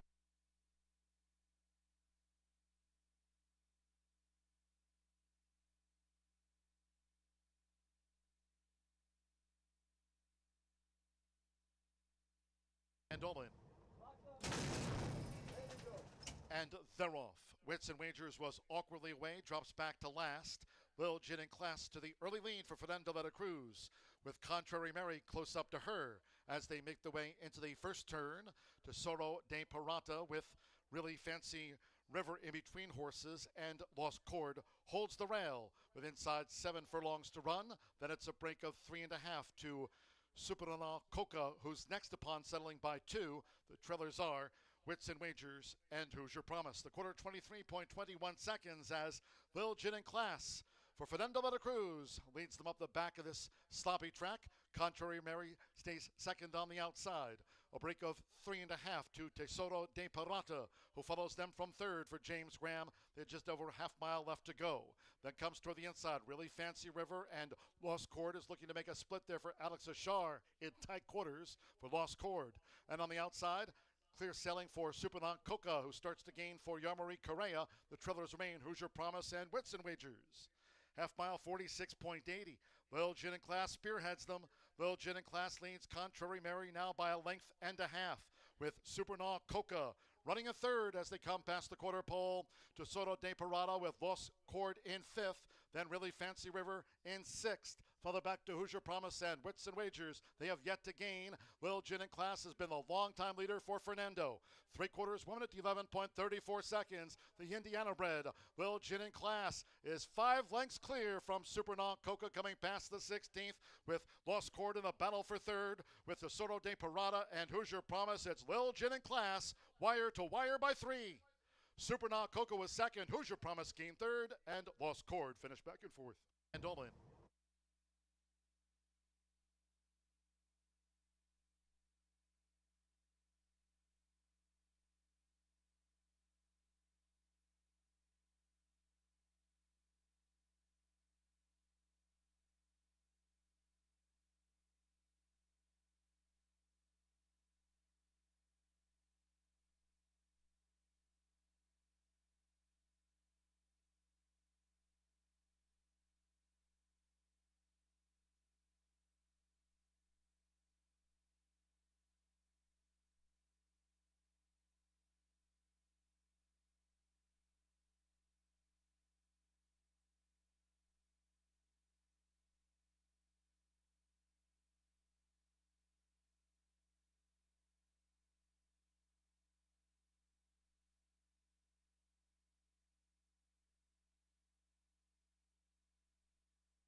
8 minutes to the 4th race here at Horseshoe Indianapolis. I told you we were going to try to get these going here, as there is a possible another storm coming. So let's start with the 5. Now, you guys, I things have been changing, so not so hot today, but it happens when the weather's like this. I'm going to go with the 5-2 favorite right now, currently at Fogo Nero, 3-year-old gelded son by Audible. And this horse does have a 3rd place finish on and off track. This one has just been knocking on the door the last couple and really ran a very similar race. Basil was in there, and Basil got 3rd to this 2nd place finisher, who I also have in my selections. I think it's going to go very similar. This is a Tony Duran trainee, who's a high percentage trainer at 19% win clip, 42% in the money. Santo, underrated jockey. I say it all the time, and I'll say it again. 13% win clip, but 40% in the money. This is why Santo, I say that about him. He's talented. But yeah, this horse has a little bit of slot form to its credit from last fall. And then I'm going to go to the 9 in the interest of time. Basil Mario Gutierrez is aboard here for Pavel Matechka. Where's John when you need him? Here's the thing. Dade County has the 2nd highest speed figure, but Basil, my 9 that we're looking at right now, number 1 early pace figure on the time form pages. And I just told you guys that. I love them. They just do really well here in maidens. I like the Equinedge for first time starters, but this kind of race, when horses have been close and they've ran plenty in here, I definitely love those time form DRF pages. If you guys haven't taken a look at them, be sure to do so. This horse has ran a route race a couple of times. He was an even 4th with Sophie Doyle, who has since retired. Soph said he was kind of like a big puppy dog. And then he has had a 2nd place finish in May. He was pretty close in June. He tried turf. Wasn't a fan there. But I think that early speed in this sloppy track is gonna definitely be in his favor. And then I'm gonna round out the 7. Now I had the 2. The 2 and the 1 were the ones that I was kind of rotating around, okay? Because Red So-Olo is a first-time gelding, and I like that. But now that it's rained, I don't think so. Now, Unresponsive, the 1, has some nice early speed, and Fernando just won that last race. He's riding here for Michelle. I would mix the 1 in, but the 7 is who I landed on, Dade County by Dawn, and that's because it has the 2nd early pace figure. So, sorry, Michelle. I was going to go with the 1, but I just think this early speed number, it's a little bit better than his. So, Dade County has a 91 and early pace figure, and Unresponsive has an 89. So go ahead and take that to account. Now, this is another one. Not a lot of off track form in this race. Wet dirt experience is pretty much my 5, the top selection. But look how cute this gelding is. He's a 3-year-old. He was 3rd last time out on the grass. We'll see what he does. Sometimes it transforms, but he might not like that slop thrown in his face. We're going to find out here today. He's 22-1.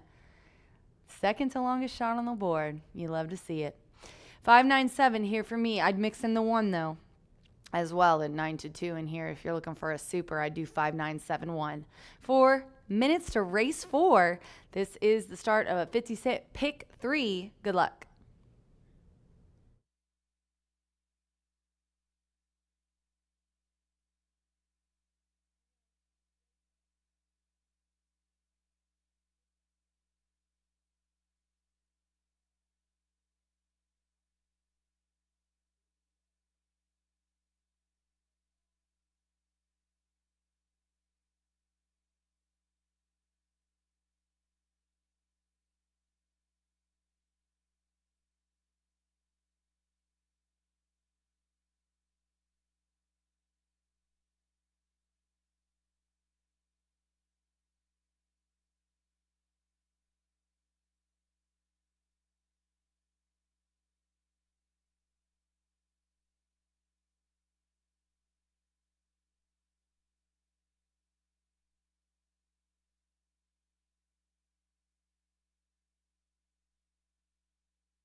The horses stepping onto the track now for the fourth race. The maiden over the main track, sloppy at a mile and a 16th here, all 9 run. 3 Spite Night to add 1 pound to the program weight. Exacta, trifecta, superfecta, double pick 3.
Less than 1 minute to post time.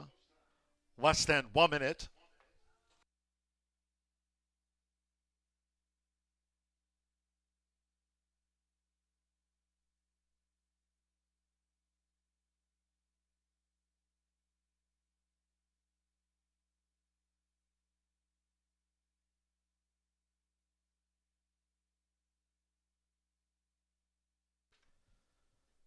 The horses are approaching the starting gate.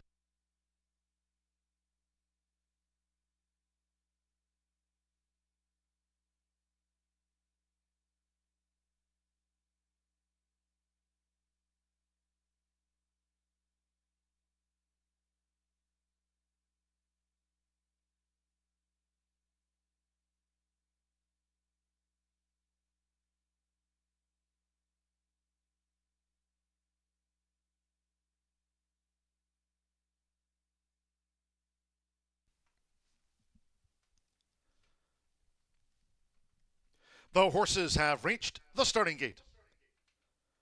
It is now post time. Up comes Unresponsive. Will be a double on the day for Fernando de la Cruz, the meet leader. Now with 48 victories here this season. Santo Sancho with Faganero. Joined Unresponsive. Rodney Prescott with Red Soolo. Andres Aloha, My Friend Wilson, like Unresponsive, both for Michelle Elliott. Spike Knight. Marcelino Pedrosa Jr. here for Tim Eggleston, going for a training double. Samuel Bermudez, Dade County installed. Amir Mendoza, Pro Fever. Orlando Boca Chica with Johnny Ringo, Drew Post 8. We're over the mile and 8/16 sloppy track in one more. Mario Gutierrez, an 8-time started Basil. They're in the gate. And they're off.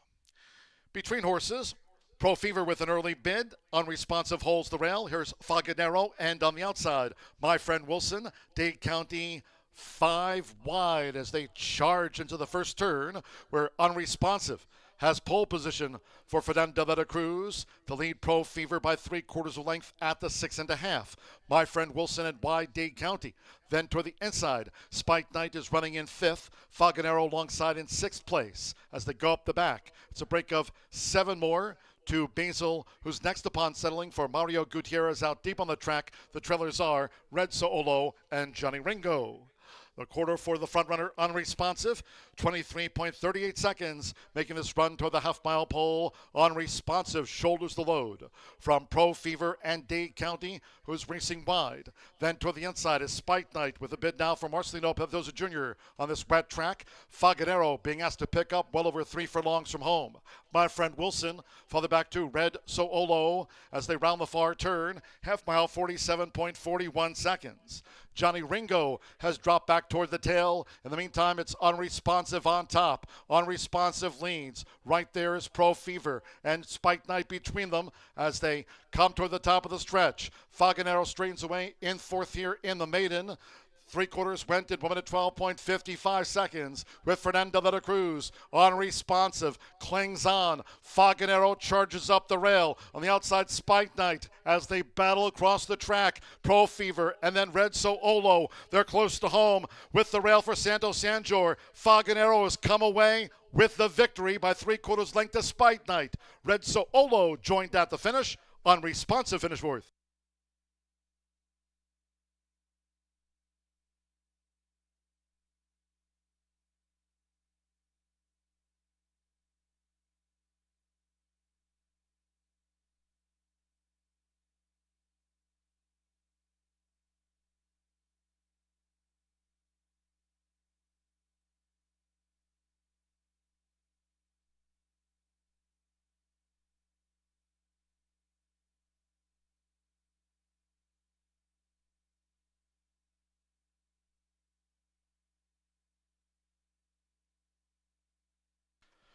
.145.61 after the maiden. Unofficial 5-3-2-1. Number 5, Faganero. 3-1 first, getting off the mark in his 8th career start. 3 Spike Knight, 5-2 second. 2 Red Soolo, 12-1 third, and 1 Unresponsive, 5-1 fourth. Pro Fever 5th in the maiden.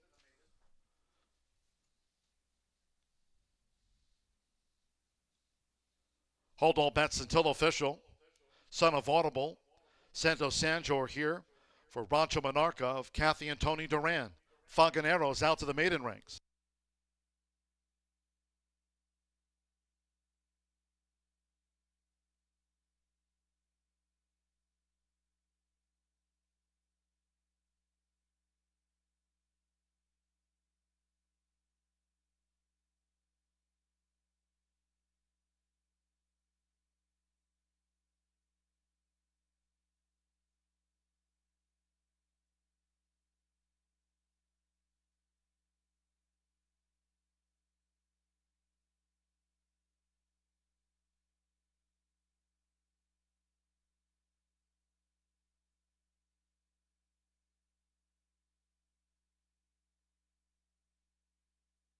Fourth race official. Returning to the Murphy Trailer Sales winner circle, number 5, Faganero with Santo Sanjor.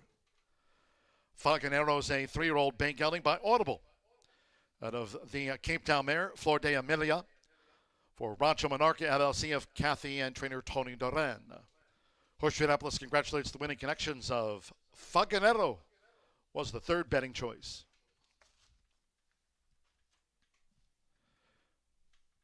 Pick 3 paid $58.85. 5-3 exact after the maiden paid $42.80. 50-cent trifecta 5-3-2 $113.90.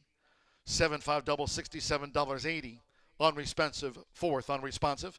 10-cent superfecta paid $112.18. 5321 official. 145.61, all 9 ran sloppy track.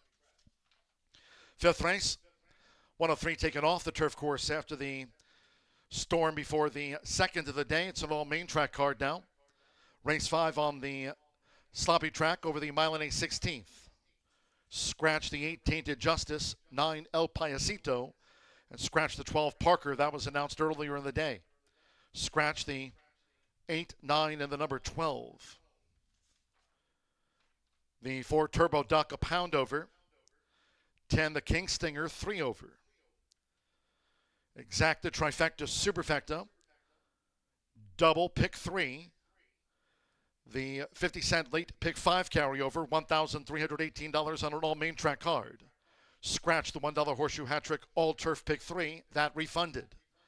Late pick 5 carryover, $1,318. Sloppy track, rescheduled post time now of 4:37.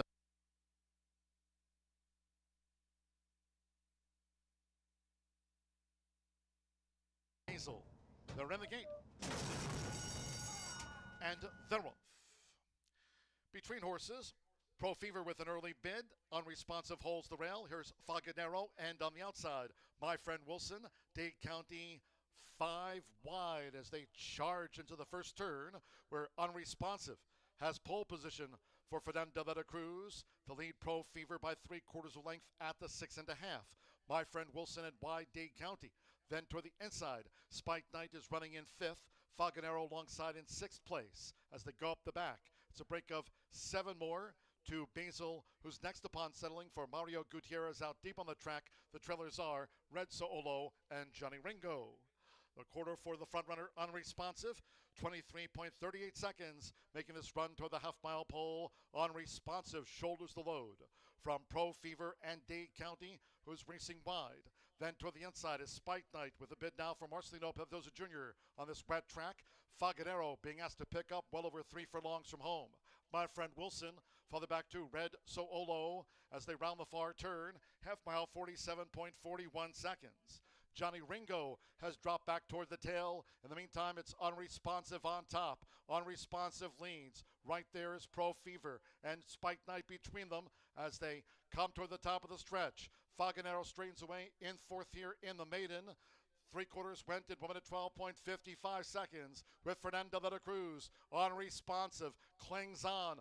Faganero charges up the rail. On the outside, Spike Knight as they battle across the track. Pro Fever and then Red Soolo. They're close to home with the rail for Santo Sanjor. Faganero has come away with the victory by 3/4 length to Spike Knight. Red Soolo joined at the finish. Unresponsive finish 4th.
Welcome back to Horseshoe Indianapolis with the surface change from off the turf. If you're still alive in that pick 5, congratulations, you scored.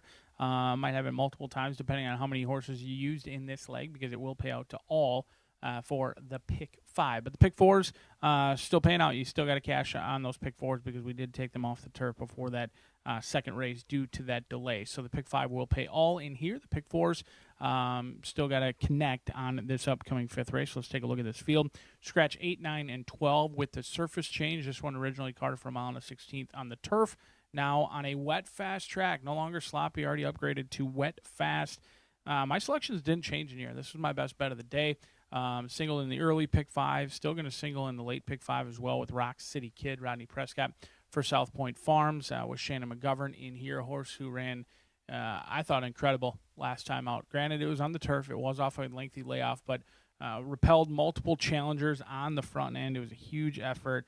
They kind of dueled, put away a horse, got a fresh challenger, put them away, and ultimately all of that battling throughout the first 3/4 of a mile did do this one in. But if you look at those quarter times, 22, 45, 109 on our turf course, regardless of how hot it's been, and midsummer months here in Shelbyville, that is lickety split on our turf course, and this horse held on very well, didn't wave the white flag by any means. However, hasn't had a ton of racing luck. I noted last year, very similar on the dirt. It was a big effort, stayed on again, showed some speed, fought on willingly. It's been kind of a trend since getting that maiden breaking score. Sprinting around 2 turns, they've gotten nailed the final 16th of a mile. They'll see if they can reverse that trend. They're currently favored, and I expect them to go off favored in here at 8-5.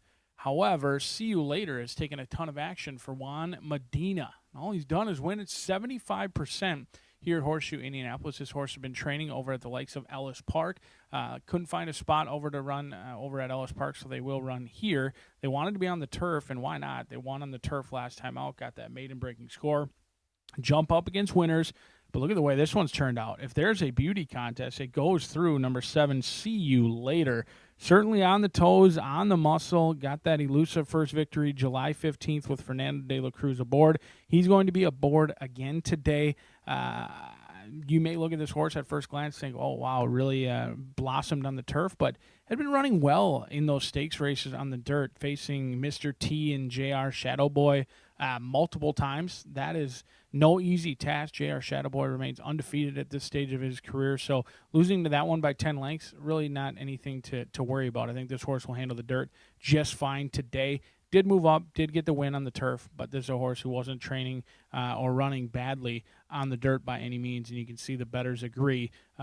Currently, 5-2, your clear second choice, as the bettors have really narrowed this race down from a relatively big field, making it a 2-horse race, at least early on in the wagering at this point. But I think the 4 deserves a look as well. Turbo Duck looked like a world beater last time out. It was a Flightline-esque performance. However, they didn't face the strongest group by any means, but they did look like a freak. And now there's 2 ways to look at it. Turbo Duck really just jumped up, ran a monster race, or just wasn't the best field that day, running against 3 other competitors. Went from the lead by 2 lengths to 13 and ultimately ended up by 24 lengths. I think John G. Dooley called it fairly close at the wire, his length margin that day back on July 9th. But Turbo Duck, the waters get deeper in here. That was a race on the dirt against only 3 other foes. They did get the maiden breaking score at the allowance level.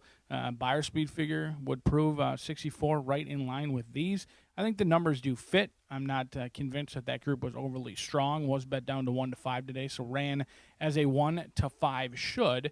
But Turbo Duck, sometimes it's the light bulb angle, and that could be the play in here. I do expect number 1, Quaint, to take a bit of action here as we approach the gate. I think Quaint's going to get hit for Gennaro Garcia. Marcelino Pedroza Jr., a horse who's been getting better on the turf, now goes back to the dirt. The 1, it could take a sneaky amount of action as we take a look at this late fire 5 ticket. I'm actually going to single the 6 in this spot. I had this horse singled on the pick 5, regardless if it was on the turf or the dirt. So I'm going to know exactly how my pick 5 is going to go just about 5 minutes from now. We'll either be singling and home and cooled out, and looking forward to how the rest of this sequence plays out, or we'll be diving into the Itoba pick 4, kicking off in race number 6. So we're going to know right away. This is an off-turf event. Scratch numbers 8, 9, and 12 out of this event in here. We've got 11.99% takeout each and every day. We've also got that carryover as well. It's not the biggest carryover, but what you do see is when you have a carryover, it does reduce the takeout even more. And as of today, even without the takeout, we were the lowest takeout in the entire country with this pick 5 sequence. So something you certainly want to dive into. You saw the bettors rejoiced and put over $140,000 in that early pick 5. It's paying out $120, and that's with an all in that sequence as well. So certainly rewarding, because we have yet to find a $10 winner. We'll see if that trend continues.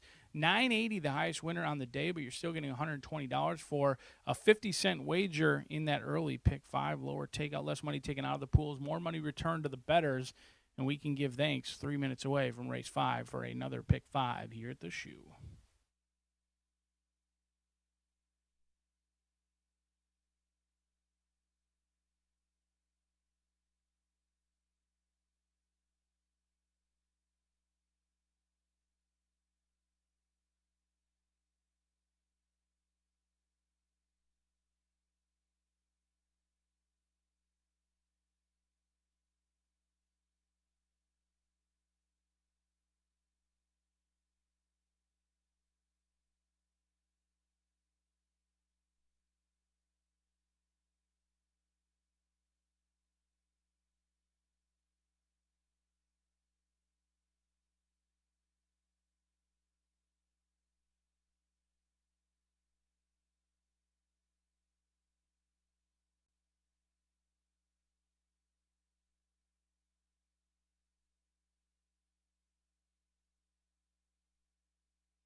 Stepping onto the track now for the 5th race.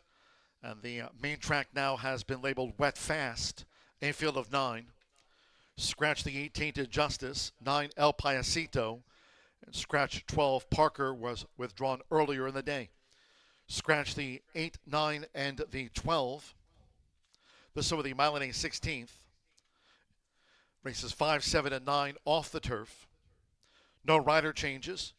For Turbo Duck, add 1 pound to the program weight. Number 10, the King Stinger, 3 pounds over. Exacta, trifecta, superfecta, double pick 3. There is a carryover.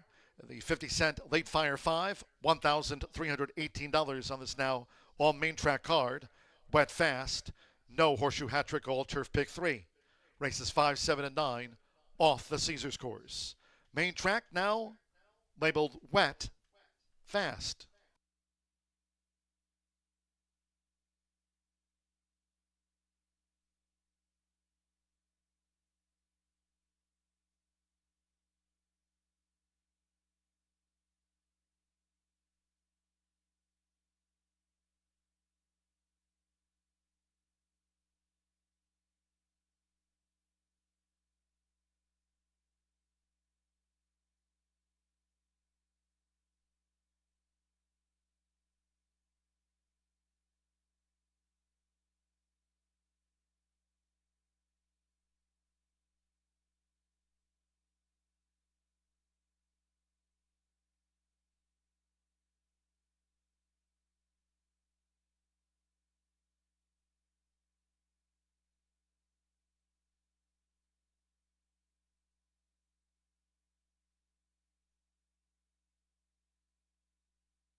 And all main track card here at Horseshoe Indianapolis. Track now wet fast. This over the mile and a 16th to start the 50-cent late fire 5. Carryover of $1,318. There's the current pool. Main track wet fast.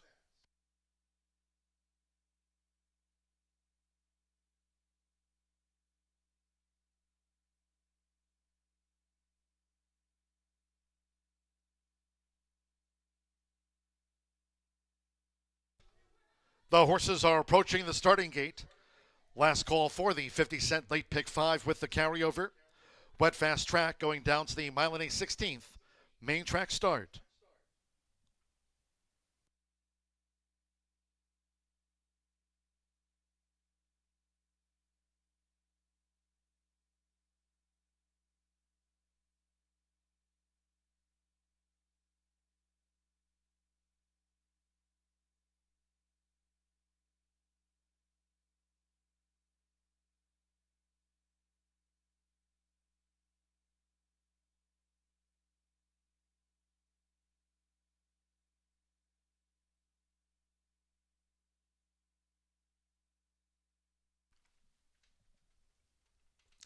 The horses have reached the starting gate. It is now post time. Marcelino Pedrosa Jr. partners Quaint. Quaint first of the 9 to load. Joseph Romero with Junkyard Justice. Sarah Ramirez, Mama's Wish, drew post 2. Junkyard Justice in. Ronnie Prescott with Rock City Kid to post 6. Alexander Crispin, Boss Justice installed. Any more for the late pick 5. Fernando de la Cruz has a win on the card. Seen You Later loaded. Hanalehi Turbo Duck. Micah Meeks the King Stinger here over the mile and a 16th. This starts the late fire 5. Wet fast track in one more. Joe Ramos with Gunzo. This the 7th and 9th off the turf. They're in the gate. They're off. Turbo Duck. There's Senior Later and Rock City Kid right with them as they make their way toward the first turn with Fernando de la Cruz.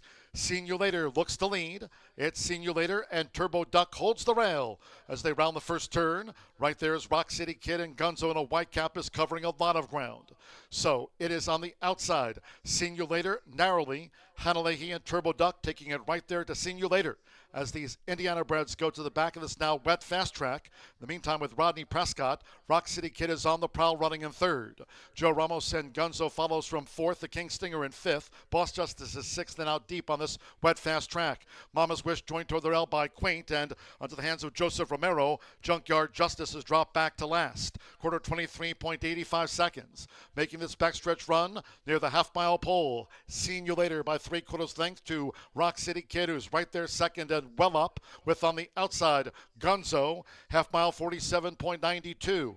Turbo Duck is back into fourth as they round the far turn. Then comes Boss Justice, who's joined toward the inside by Quaint with the bid. 3 furlongs to go. It's Simulator who leads. Rock City Kid coming toward the quarter pole. Boss Justice is struggling as they come toward the top of the stretch. The King Stingers come past Mama's Wish, and finally Junkyard Justice. 3/4 1 minute 12.47 seconds. Here come the Hoosiers. Simulator re-engaged by Turbo Duck, who's come up the rail for Hanalehi, and on the outside is Gunzo coming with a long run. Queen between horses, and Rock City Kid has dropped back through the field. Coming past the 16th with Hanalehi, Turbo Duck.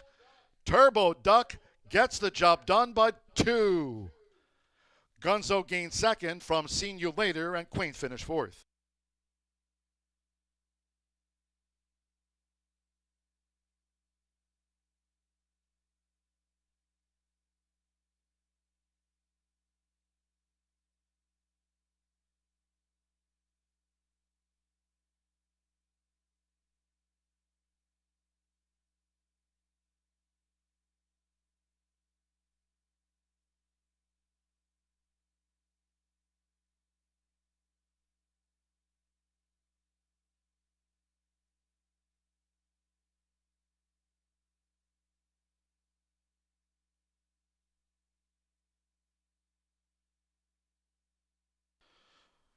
One 45.10, 4:11, and then a show photo. It's unofficial. First number 4, Turbo Duck at 5-1. Number 11, Gunzo at 10-1 was second. Third photo, Simulator with Quaint. Third is up to the judges. Hanalehi on Tracy Wisner's repeat winner. Turbo Duck at 5-1 to start the late Fire 5.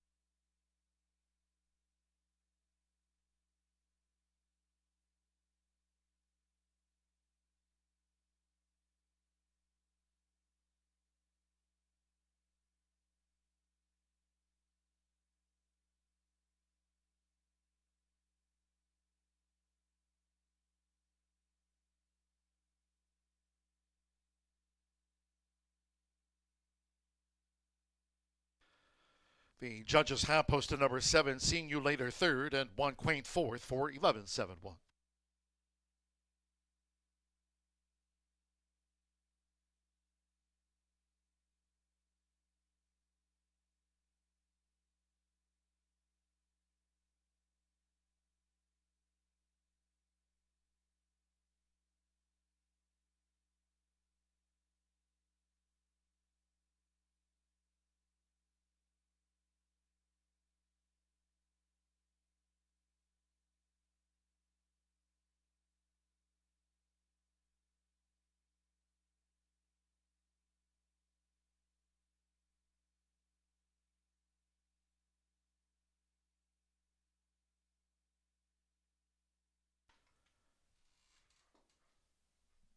In the Murphy Trailer Sales winner circle number 4, Turbo Duck with Hanalehi.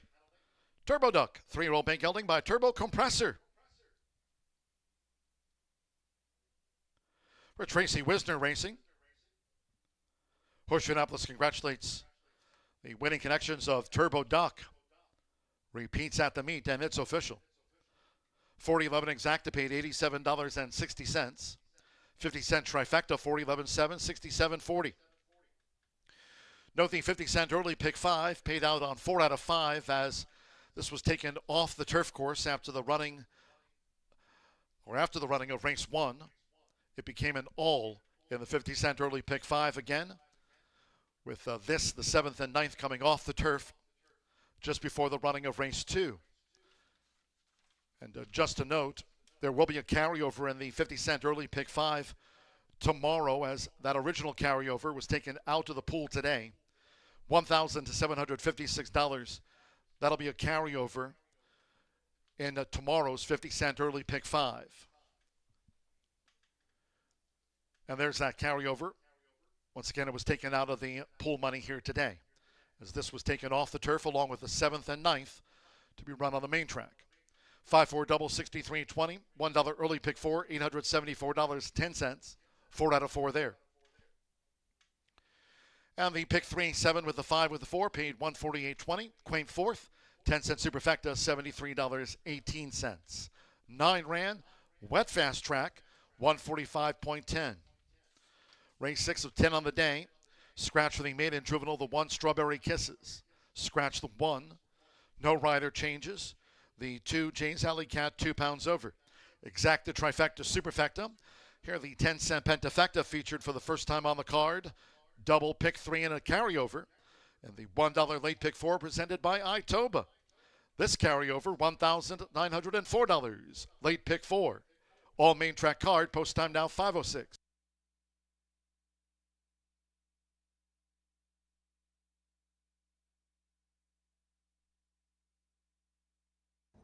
They're in the gate. They're off. Turbo Duck. There's Senulator and Rock City Kid right with them as they make their way toward the first turn with Fernando de la Cruz. Senulator looks to lead. It's Senulator and Turbo Duck holds the rail as they round the first turn. Right there is Rock City Kid, and Gunzo in a white cap is covering a lot of ground. So it is on the outside. Senulator narrowly. Hanalehi and Turbo Duck taking it right there to Senulator as these Indiana breds go to the back of this now wet fast track. In the meantime, with Rodney Prescott, Rock City Kid is on the prowl running in 3rd. Joe Ramos and Gunzo follows from 4th. The King Stinger in 5th. Boss Justice is 6th and out deep on this wet fast track. Mama's Wish joined toward the rail by Quaint, and onto the hands of Joseph Romero. Junkyard Justice has dropped back to last. Quarter 23.85 seconds. Making this backstretch run near the half-mile pole. Senulator by 3/4 length to Rock City Kid, who's right there second and well up, with on the outside Gunzo, half-mile 47.92. Turbo Duck is back into 4th as they round the far turn. Then comes Boss Justice, who's joined toward the inside by Quaint with the bid. 3 furlongs to go. It's Senulator who leads. Rock City Kid coming toward the quarter pole. Boss Justice is struggling as they come toward the top of the stretch. The King Stingers come past Mama's Wish, and finally Junkyard Justice. 3/4 1 minute 12.47 seconds. Here come the Hoosiers. Senulator re-engaged by Turbo Duck, who's come up the rail for Hanalehi, and on the outside is Gunzo coming with a long run. Queen Between Horses and Rock City Kid has dropped back through the field. Coming past the 16th with Hanalehi, Turbo Duck. Turbo Duck gets the job done by 2. Gunzo gained 2nd from Senulator, and Quaint finished 4th.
Good afternoon, everybody. Welcome to the $1 Itoba Pick 4. After the massive rainstorm, all the power's out of my house, so I have to sit outside. I got the laptop. I'm hoping that this works. But anyway, here we go. In the first leg, we're going to do 5, 7, 9, 10, 11, 12. 5, 7, 9, 10, 11, 12. Hopefully there's no more late scratches, and we got this right. Off the turf, 8, 9 in the seventh race.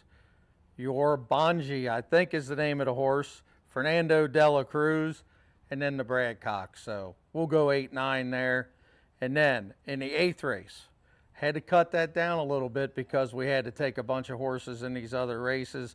So I'm just going to go with the 2 with Rodney Prescott. And then I decided on the 8. 2 or 8, 2 or 8.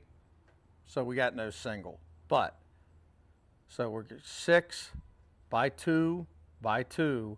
We have plenty of money in the last race. I'm going to go 9, 11, 12, and 15. The 15 is my top horse. Empress, C, Achard, Wilkes. Hopefully we're winging this the best we can. But I'm FBG Dan Cronin. This is the $1 Itoba Pick 4 in the slop at Indiana. We're doing the best we can without electricity. I'm standing in my backyard trying the best we can. But if you need a single and you want to cut down that ticket, I'd probably try to single the 9th race. The 9th race, number 9 with Fernando de la Cruz. And that's who I'm going to be rooting for and screaming, Fernando, don't fall off. Good luck, everybody, in the slop. It's a fun one.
The horses call postward now for the 6th race.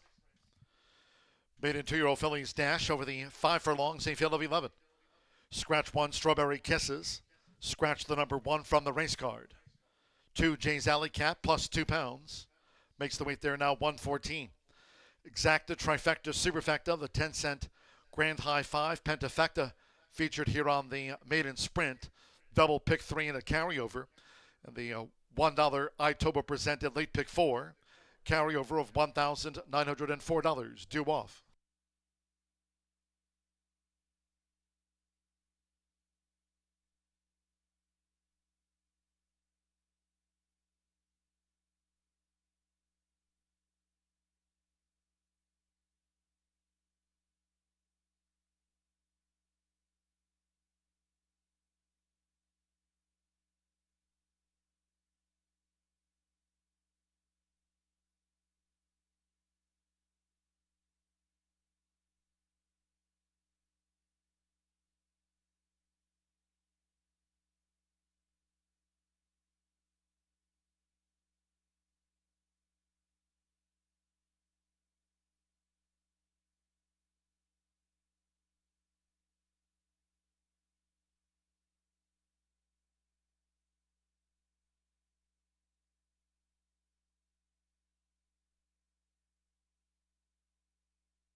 $1,904, the $1 Itoba late pick 4 carryover. Track went fast. The horses are approaching the starting gate.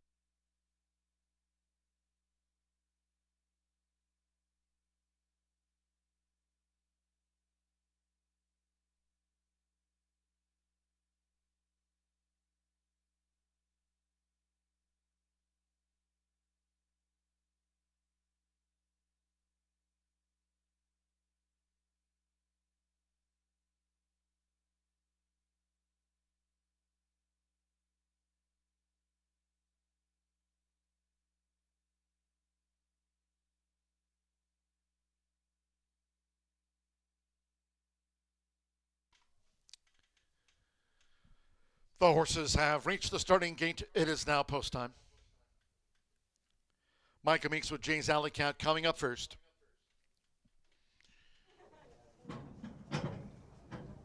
Simmer Bermudez with La Peruana.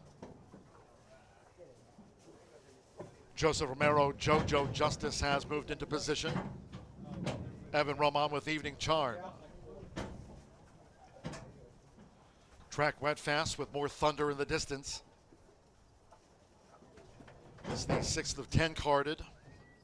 Santos Sanjor has a win on the day. For Rancho Monarca, here's Lil Gitana. Alberto Burgos with Soxitumum. Amir Mendoza partners, Obviously Precious.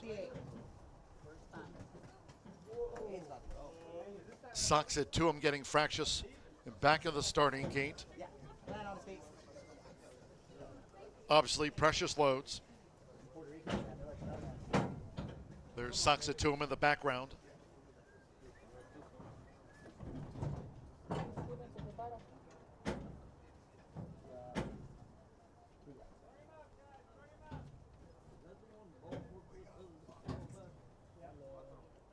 Joe Ramos, Dreamy Justice.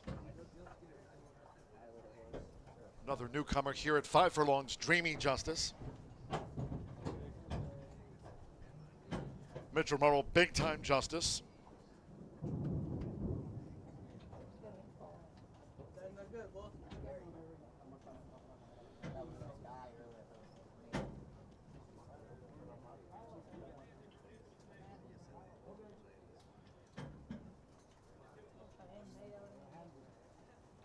Here's Big Time Justice.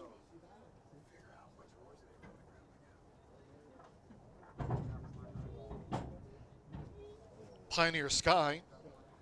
Hannah Leahy with a couple of wins on the card. VSOP and Turbo Duck. 9-1 Pioneer Sky for the Hannah hat-trick.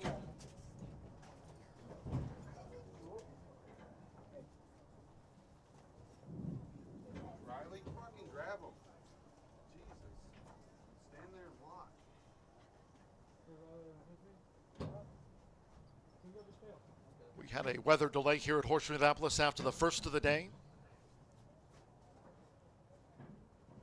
The fast track went to sloppy, then upgraded to wet fast, and more dark clouds are moving in.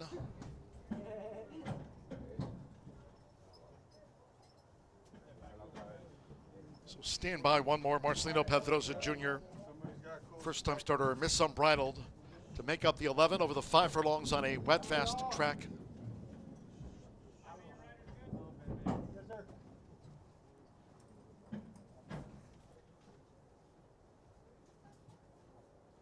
Miss Unbridled, all in line. The Robin sprinting. Jay's Alley Cat dashing away from the rail for Micah Meeks, with obviously Precious setting off in pursuit. Right there a bid by Pioneer Sky as they dash past the half-mile pole. Nearest the inside, Lil Gitana is joined on the outside by Big Time Justice and a red cap with a pom-pom. 3 lengths away then to JoJo Justice and Dreamy Justice. They're next in formation as they round the far turn with 3 furlongs to go. It's a break of 3 more to wide Miss Unbridled from the Great Evening Charm. Farther back then to La Peruana, who's running in 10th and outpaced. Socks it to him as last of 11. 22.85 for the lead part as these maiden 2-year-old fillies thunder for home. And it's Pioneer Sky who's taken the lead coming down toward the final furlong. Leads here toward the inside. Lil Gitana coming past the 16th pole. Charging on the outside is JoJo Justice toward the inside. Jay's Alley Cat is next. It's JoJo Justice for Joseph Romero. JoJo Justice is 44-1. Pioneer Sky was second. Obviously Precious third. And then Lil Gitana with Jay's Alley Cat and Dreamy Justice among those next across the finish.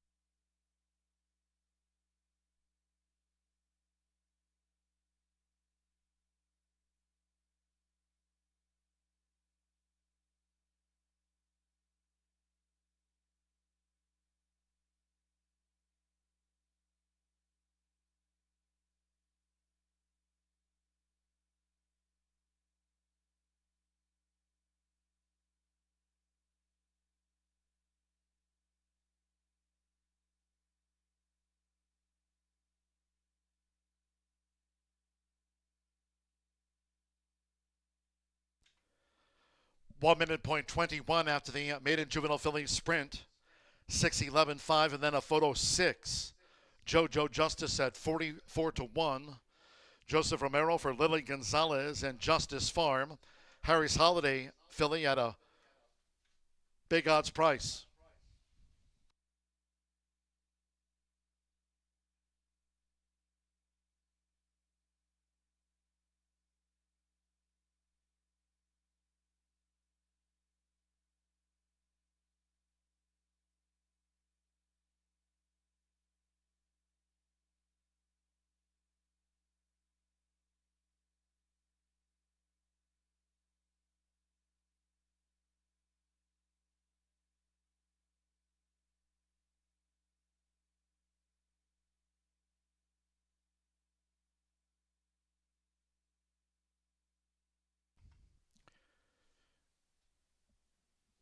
The judges have posted number 4, Lil Gitana 4th, to Jay's Alley Cat 5th, 6:11.542. as the rain returns to the shoe.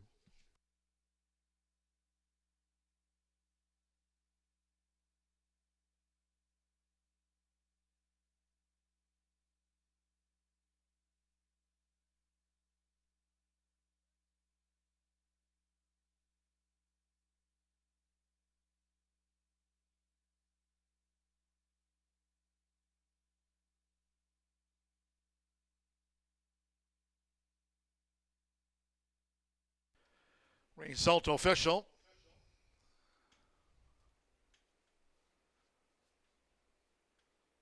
$90 winner on JoJo Justice. Out to the maiden 2-year-old fillies ranks.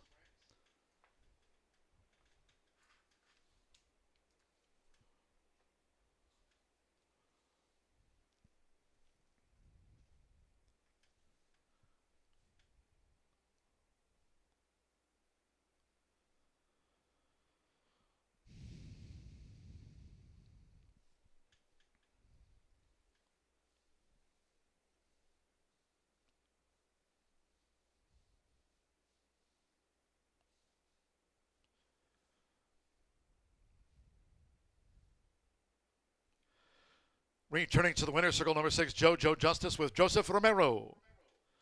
JoJo Justice, 2-year-old chestnut filly by Harry's Holiday. Lily Gonzalez trains for Justice Farm, Greg Justice. Horseshoe Indianapolis congratulates the winning connections of JoJo Justice. 44-1, maiden juvenile fillies winner.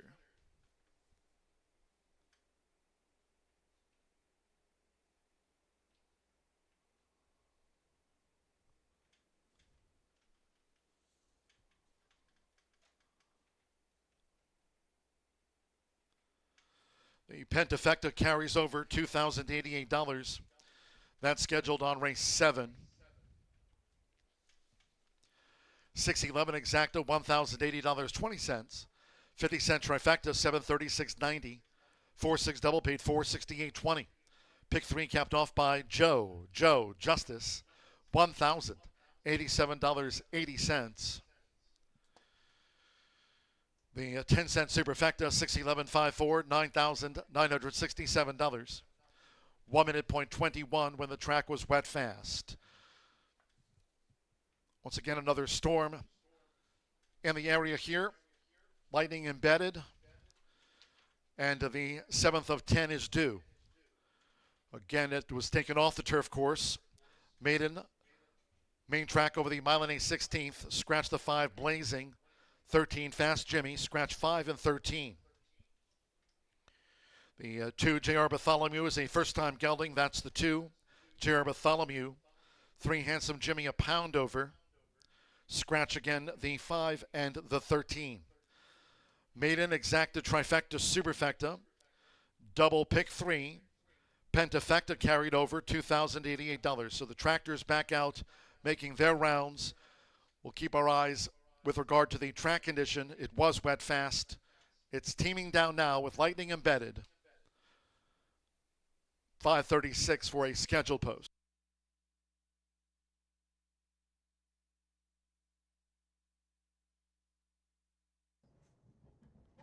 The Robin sprinting. Jay's Alley Cat dashing away from the rail for Micah Meeks, with obviously Precious setting off in pursuit. Right there a bit by Pioneer Sky as they dash past the half-mile pole nearest the inside. Lil Gitana is joined on the outside by Big Time Justice and a red cap with a pom-pom. 3 lengths away then to JoJo Justice and Dreamy Justice. They're next in formation as they round the far turn with 3 furlongs to go. It's a break of 3 more to Wide Miss Unbridled from the Gray Evening Charm. Further back then to La Peruana, who's running in 10th and outpaced Soxituum is last of 11, 22.85 for the lead part as these maiden 2-year-old fillies thunder for home. And it's Pioneer Sky who's taken the lead coming down toward the final furlong. Leads here toward the inside. Lil Gitana coming past the 16th pole. Charging on the outside is JoJo Justice toward the inside. Jay's Alley Cat is next. It's JoJo Justice for Joseph Romero. JoJo Justice is 44-1. Pioneer Sky was second, obviously Precious third, and then Lil Gitana.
Horseshoe Indianapolis fans, be sure to check out our brand new gift shop. Open now, right there on the first floor, beside the program stand here at Horseshoe Indianapolis. Pick up a souvenir of your day at the races. Great to have you with us. Stop in, check it out. The gift shop, open now, first floor at Horseshoe Indianapolis.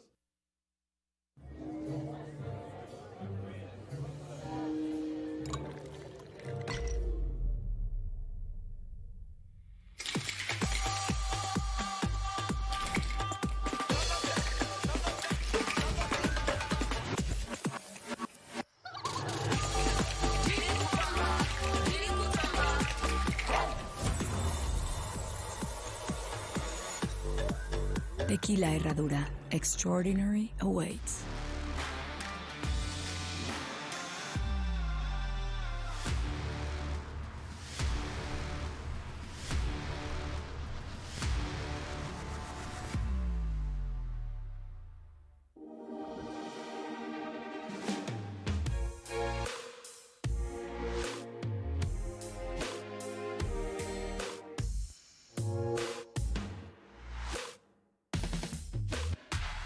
The state's only thoroughbred and quarter horse racing is going on now at Horseshoe Indianapolis, located off I-74 at exit 109 in Shelbyville. Always free parking and free general admission. More details at HS Indy Racing.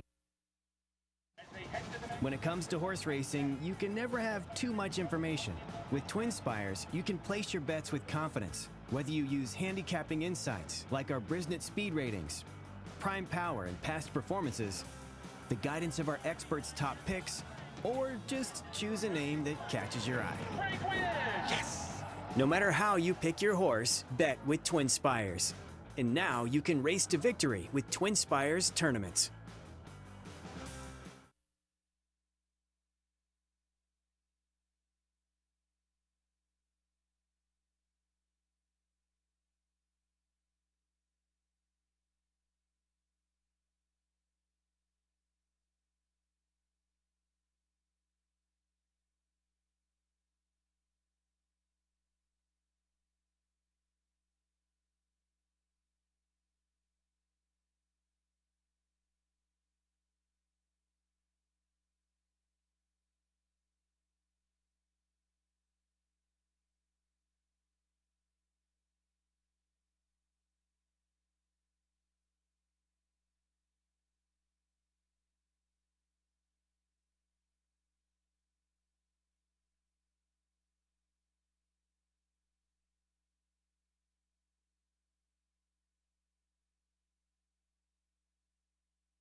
Welcome back to Horseshoe Indianapolis. Better late than never, at least for now. We do have expected another round of storms. We're going to race while we can, as long as those equine athletes are safe. That is our number one priority in here. Number 6, JoJo Justice, a $90 winner for Team Justice, repping those cowboy hats in the winner's circle as well, kicking on that Itoba Pick 4 off. Now, it was a day in which we were scheduled to have some carryovers. Many of those carryovers did transition to tomorrow because of the surface change, but if we're able to get today's sequence in, which I'm hopeful that we are, with 4 races remaining, we could be looking at another carryover in here with that $90 winner in that maiden special weight event. A mile and a 16th going to be the distance in here. Maiden claimers all looking for the first career victory. This was one that was originally carved for the turf, now on a sloppy surface. Scratch numbers 4, 5, and 13 out of this event. I'm going to go to number 7, Working for Glory. Moncada kicked off the card with the winner. He looks to go out a winner in here with this 3-year-old by Outwork for Bob Dobbs, winning at nearly 20% this season. He's right at 18%, looking for win number 10 and start number 51. Donning the Silks of Berger Racing Stables, a horse who's been on the turf in 3 out of those 5 starts. They've tried a little bit of everything. Debuted for Riley Mott on the synthetic down at Gulfstream. Then they ran in a challenging race with Gotcha Light Cav, who's gone on to do some very nice things on the turf as well. Their only off-turf event, they never really got into it, and I thought it was a fast race. They kind of ran evenly around the racetrack. They've been going in the right direction, though, progressing with each and every start recently. Maybe a slow developer, or maybe it was just a class relief from maiden special weight down to maiden claiming, but I think Working for Glory does make some sense in here. Didn't put up a big digression when they were off turf, the lone dirt try. We'll see if they can do it again today. But your Benja deserves a look. This 3-year-old colt by Upstart, Bet a Gray on a rainy day, could be in play in here with Brownwood Farm for Fernando de la Cruz. Horse who was on the turf when last seen, ran an even running 4th at 12-1. Does have a couple of off turf or main track only experiences, including one in the slot, maybe the career best over at Churchill Downs. Maiden 50 over there, beat half the field home, finished 3rd at about 20-1. Wasn't really expected to do much running, but made a nice mid-race move. Just couldn't sustain it. 2 turns over at Churchill, going a mile and a 16th can be challenging. They moved maybe a little bit early. They were losing ground on the top 2 when it was all said and done, but I like a horse who, albeit was mistimed at that time under Gabriel Saez, did make a mid-race move, showed an ability to pass some runners, went from last to 3rd, and got right up near the leaders before fading late. I think a move like that would serve this one well. Fernando de la Cruz stole one on the front end earlier today with Little Gin and Class. We'll see what he opts to do in here with your Benja, who's taken some action as well and does have experience against better. Currently favored, but in very lukewarm fashion at 4-1. The 10 is Mo Can Dance, 7 Roman, Ethan West in here. The synthetic and the turf runner is going to try the dirt for the first time, getting some class relief as well as debuted on the synthetic over at Turfway this winter.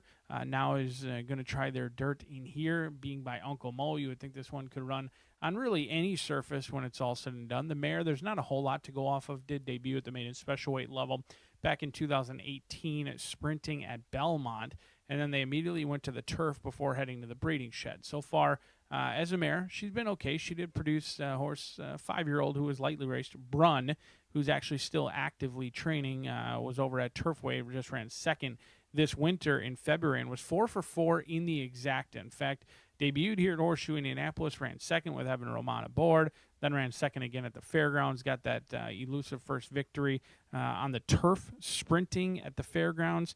So I'm sure the connections are thrilled if Mo Can Dance can duplicate what Brunn did in 4 starts with $72,000 in earnings.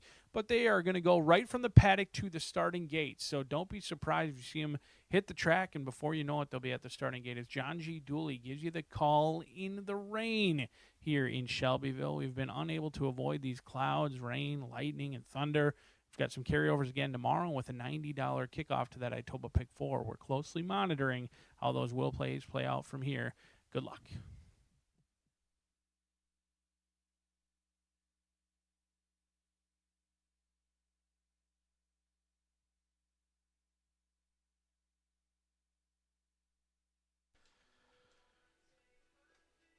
Turbo Duck already a winner on today's card here at Horseshoe Indianapolis, where the track is sloppy ahead of the maiden. Get your wagers in. This will be run on the main track over the mile and a 16th against Scratch 5 Blazing and the 13 Fast Jimmy. Scratch the 5 and 13. No rider changes. Number 2, J.R. Bartholomew is a reported first time gelding. The 2, J.R. Bartholomew. 3, Handsome Jimmy is a pound over. Exacta, Trifecta, Superfecta. There's a carryover here in the Pentafecta. $2,088 for that 10-cent Grand High 5. That's a Pentafecta carryover.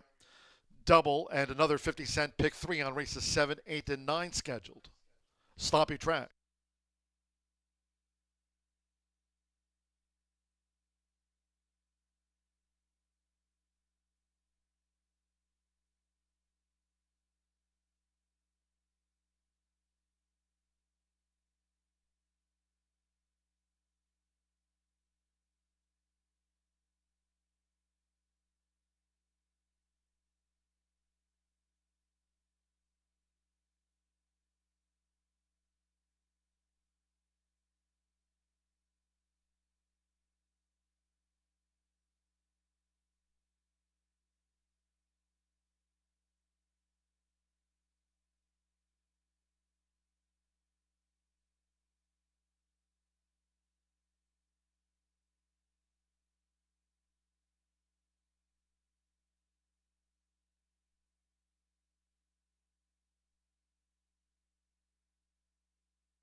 The horses are stepping onto the track for the 7th race. This race will be run on the sloppy main track over the mile and a 16th, 10 run in the maiden. Now scratch 4, Terre Haute, 5 Blazing, and 13 Fast Jimmy. 4, 5, and the 13 are all non-runners. 2, J.R. Bartholomew is a reported first-time gelding. That's the 2, J.R. Bartholomew, first-time gelding. 3, Handsome Jimmy at 1 pound to the program weight. Exacta, Trifecta, Superfecta, the carryover in the 10-cent Grand High 5. $2,088 Pentafecta carryover, double, and a pick 3 featured.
The horses are approaching the starting gate.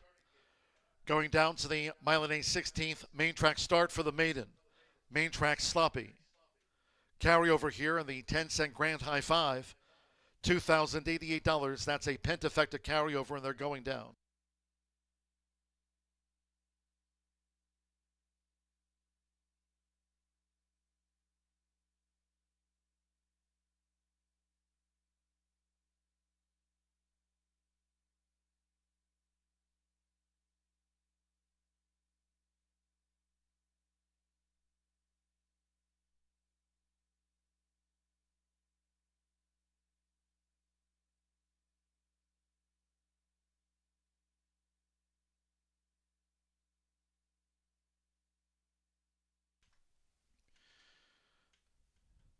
The horses have reached the starting gate. It is now post time. Walter Rodriguez with the Zun Rider. Marcelino Pedrosa Jr. with Pattern Approach. Joseph Bimmer, J.R. Bartholomew. First time gelding here in the maiden. J.R. Bartholomew, Brendan O'Kane. Fernando de la Cruz with Your Benja. Orlando Mojica Jr., Handsome Jimmy to post 3. Evan Roman with Mo Can Dance has taken his position within the starting gate. Adam Beschitza with Al Amjad. Mitchell Morrow partners Kenwood Street. Son of Gift Box, here's Kenwood Street. Sloppy track here over the mile and a 16th.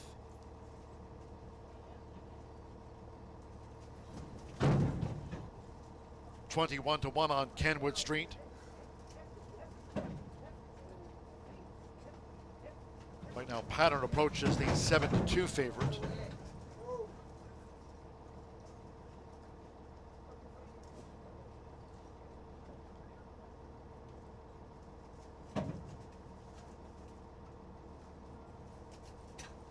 Two back. Irving Moncada with Working for Glory.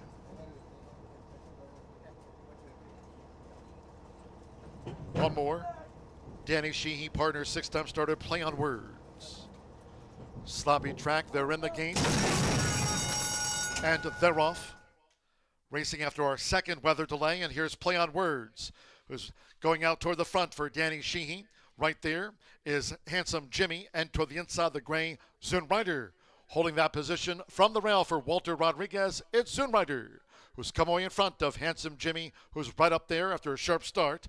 Play on Words tracks them from third as they go to the back of this sloppy track. It's a break of 2 more to Pattern Approach, who's next in fourth upon settling, joined toward the rail by Mo Can Dance.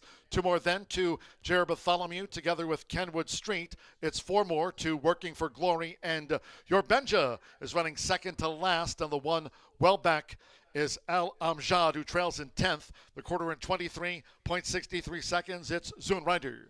Zun Rider leads Handsome Jimmy and Play on Words, who's 3 deep uncovered, going past the half-mile pole. Mo Can Dance getting a good toe into it toward the inside for Evan Roman. Mo Can Dance is drawing in on these leaders. Pattern Approach, who's 2 clear from Kenwood Street, along with Your Benja, then J.R. Bartholomew as they round the far turn, and dropping back toward last is Working for Glory. J.R. Bartholomew now trails them. Half mile, 47.59. Play on Words up to take the lead for Danny Sheehy. Coming past the quarter pole from Zun Rider. Handsome Jimmy bells out. Mo Can Dance with toward the inside Kenwood Street, and Working for Glory is making progress. 3/4 1 at 12.03 seconds. It's a toss-up. Play on Words just leads. Zun Rider on the outside. Mo Can Dance, who had the run of the race but is inclined to lug in, coming past the 16th. And on the outside, Working for Glory with Evan Roman. Mo Can Dance out to the maiden ranks from Working for Glory. Zun Rider third, and then Kenwood Street and Your Benja was fifth.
$145.48 after the maiden.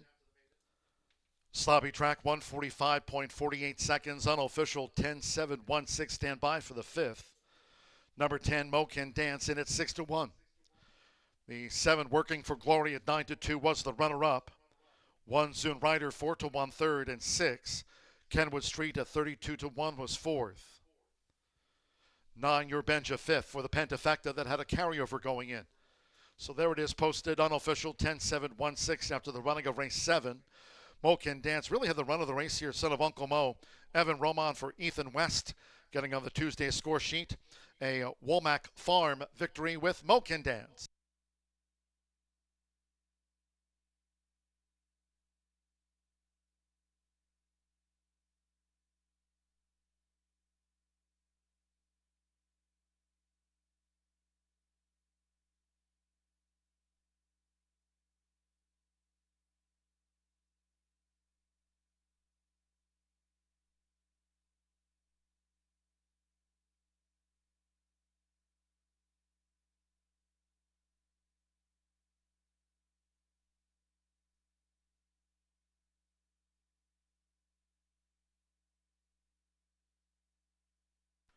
Result official.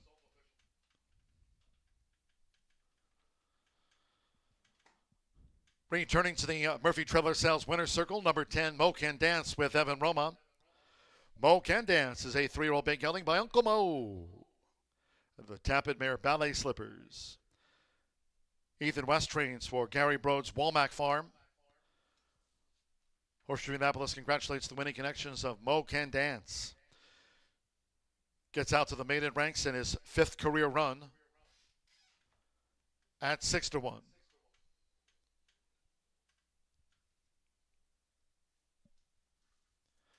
$10-7 exacta paid $88.20. 50-cent pick 3 capped off by Mo Can Dance. $1,161.75.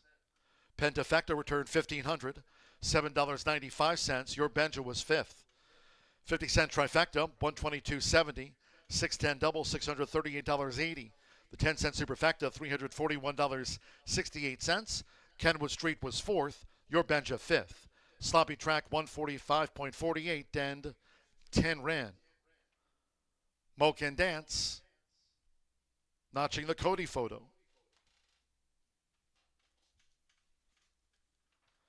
On to race 8 we go. Scratch 5, Me Sargento, and 6, Mock Sneaks. Scratch 5 in the 6. The 2, Unattainable Love, 4 pounds over the program weight. Exacta trifecta superfecta, another 10-cent pentafecta featured. Starts at the $5 last call, late thoroughbred double. Scheduled final pick 3 of the day. Revised post time of 6:27.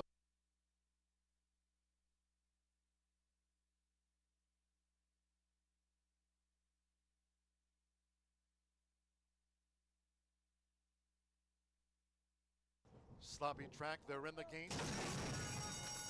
And they're off. Racing after our second weather delay, and here's Play on Words, who's going out toward the front for Danny Sheehy. Right there is Handsome Jimmy, and toward the inside, the gray Zoon Rider. Holding that position from the rail for Walter Rodriguez, it's Zoon Rider, who's come away in front of Handsome Jimmy, who's right up there after a sharp start. Play on Words treks them from third as they go to the back of this sloppy track. It's a break of 2 more to Pattern Approach, who's next in 4th upon settling, joined toward the rail by Mo Can Dance. 2 more then to Jared Bartholomew together with Kenwood Street. It's 4 more to Working for Glory, and Your Benja is running second to last, and the one well back is Al Amjad, who trails in 10th. The quarter in 23.63 seconds. It's Zoon Rider. Zoon Rider leads Handsome Jimmy and Play on Words, who's 3 deep uncovered, going past the half-mile pole. Mo Can Dance getting a good toe into it toward the inside for Evan Roman. Mo Can Dance is drawing in on these leaders. Pattern Approach, who's 2 clear from Kenwood Street, along with Your Benja, then J.R. Bartholomew as they round the far turn, and dropping back toward last is Working for Glory. J.R. Bartholomew now trails them. Half mile, 47.59. Play on Words up to take the lead for Danny Sheehy. Coming past the quarter pole from Zoon Rider. Handsome Jimmy bells out. Mo Can Dance with toward the inside Kenwood Street, and Working for Glory is making progress. 3/4 1 at 12.03 seconds. It's a toss-up. Play on Words just leads. Zoon Rider on the outside. Mo Can Dance, who had the run of the race but is inclined to lug in, coming past the 16th. And on the outside, Working for Glory with Evan Roman. Mo Can Dance out to the maiden ranks from Working for Glory. Zunrider third, and then Kenwood Street and York Benja was fifth.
Mo Can Dance, another long shot, 15-20, $90, followed by 15-20. Still alive in that pick 4. Pick 5, certainly wish you the best of luck closing it out, but you are far from home and cooled.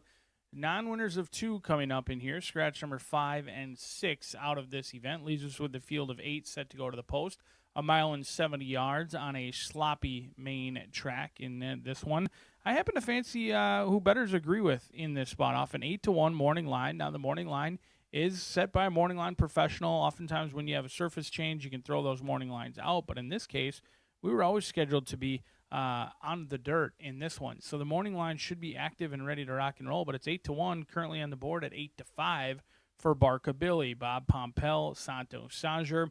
A little bit surprised at the pricing in here. Now this horse has been getting better, significantly better, albeit at Turfway as well as here at Horseshoe Indianapolis on the turf. Now the question is, did those big jump ups in form come from the surface change? Because frankly, the first 13 starts on the dirt weren't anything to write home about. However, the breeding wouldn't really suggest that this horse would move up significantly on this turf or the synthetic. In fact, 0 for 40 on the turf for Bob Pompel, and then also you've got 2 for 36 at Indy overall. However, he's got a win so far this year. So Barkabilly has been going in the right direction. Not a big buyer speed figure person, but the numbers do suggest 3 straight races in which his horse has shown some good early kick and has held on. In fact, ran second, lost by a nose at Turfway at 65-1, ran third at 15-1,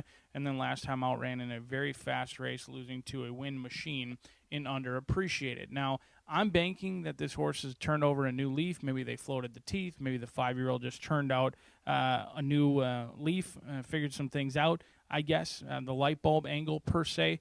But the question remains, can he do it on the dirt? He does have 1 win on the dirt. It came at this distance, thankfully, but his last 3 races are very good. However, they're on a different surface. We'll see if he can duplicate those today. But the bettors, at least early on in the wagering, are indicating that this 5-year-old is strictly the horse to beat. Is it the horse to bet? That's for you to decide 6 minutes away from the 8th. But the 8 is going to provide significantly better value. 3-1 morning line, currently double that price. It's Concho's Prayer, the Indiana bred, facing open competition in here for 514 Racing. They're already a winner on the day. They teamed up with Fernando de la Cruz with Little Gin and Class, and I'm sure the connections would love to get their picture taken yet again. Tim Eggleston has been red hot. He had 7 wins in the quarter horse card on Saturday.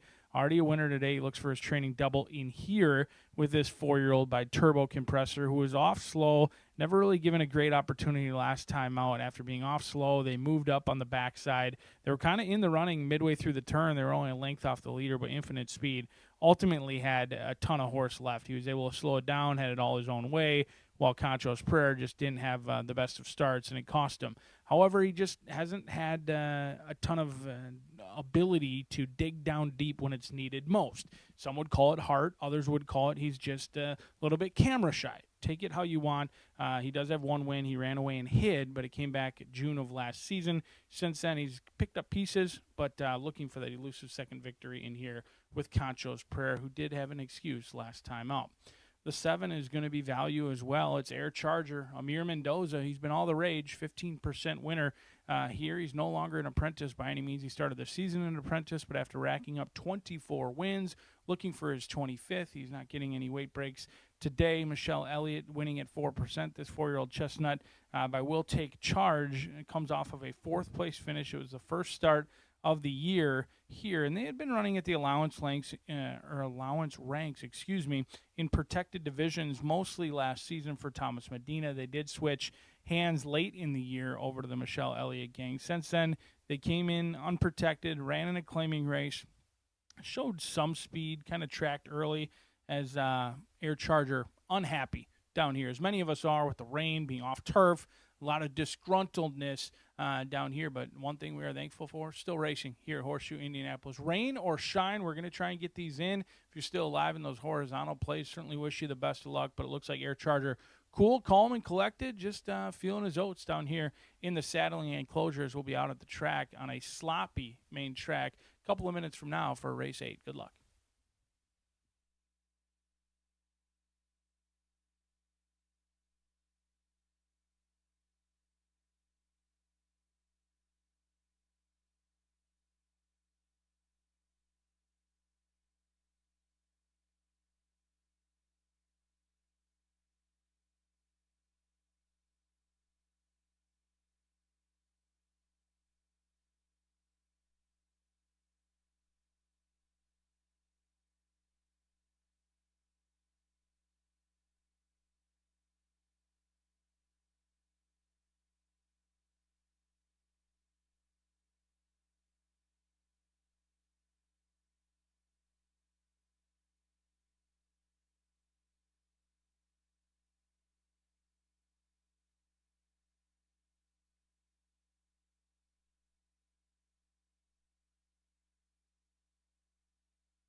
The horses coming onto the track now for the 8th race.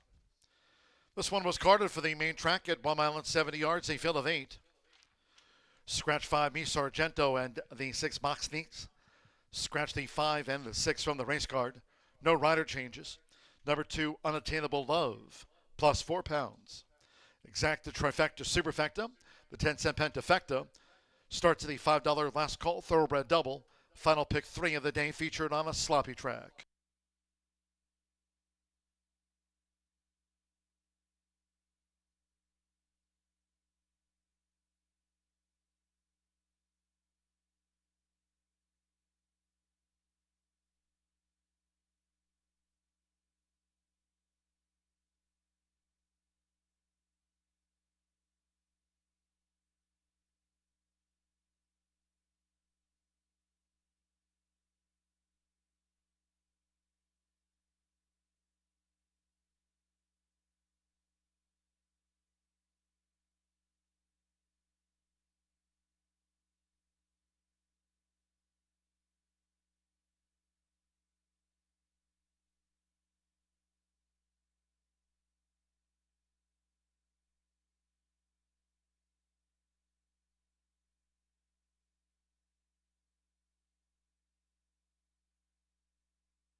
The horses are approaching the starting gate.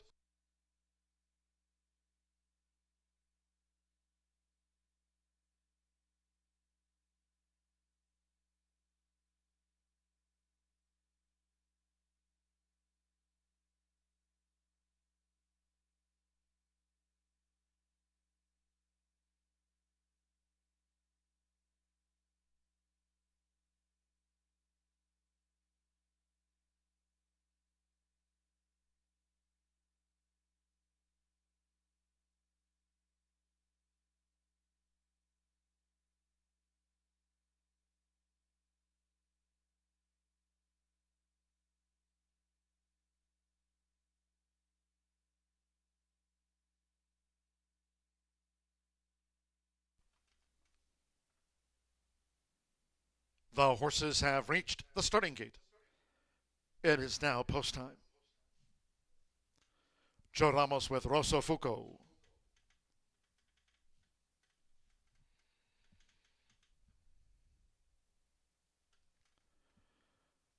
Amir Mendoza with Air Charger coming up to join Rosso Fuco.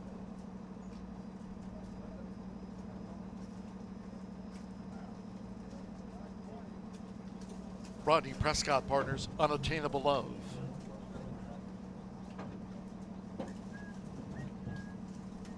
Concho's Prayer, Fernando de la Cruz on the Tuesday score sheet.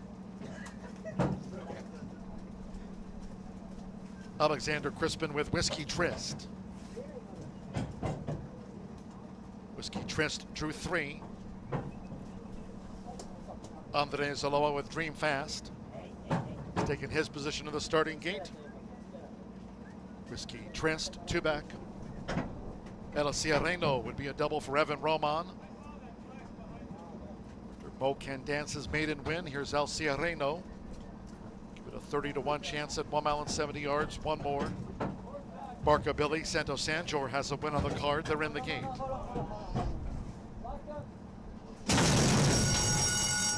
Theroff, Concho's Prayer away well.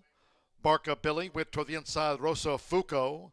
Dream Fast with Whiskey Tryst, Unattainable Love. Air Charger and El Sierreno has dropped back to last. Concho's Prayer to the early lead for Fernando de la Cruz. First turn run. Concho's Prayer establishes an early length and a half advantage over Barca Billy, who takes up the pursuit as they go to the back of the track to the inside of Rosso Fuco, along with Dream Fast and Whiskey Tryst in the top 5. Air Charger as the white dots on the black sleeves. Unattainable Love with the rail, and El Sierreno at 42-1 trails in 8th place, quarter 24.06 seconds. Making this run toward the half-mile pole, Concho's Prayer leads a close-up Barca Billy by 3/4 of a length. It's a break of 3 more to Rosso Fuco, and on the outside, Dream Fast. They're 3rd and 4th. A break of 2 more. 2 on the outside, Air Charger in 5th. Unattainable Love is a ground-saving 6th. El Sierreno just picked up Whiskey Tryst, who's been relegated to last. Half mile, 47.68. They round the far turn, well inside 3 furlongs to go. Aiming for Concho's Prayer. Barca Billy's been near for Santos Sanjor, with Rosso Fuco looking to gain now on these leaders from 3rd for Joe Ramos as they straighten away.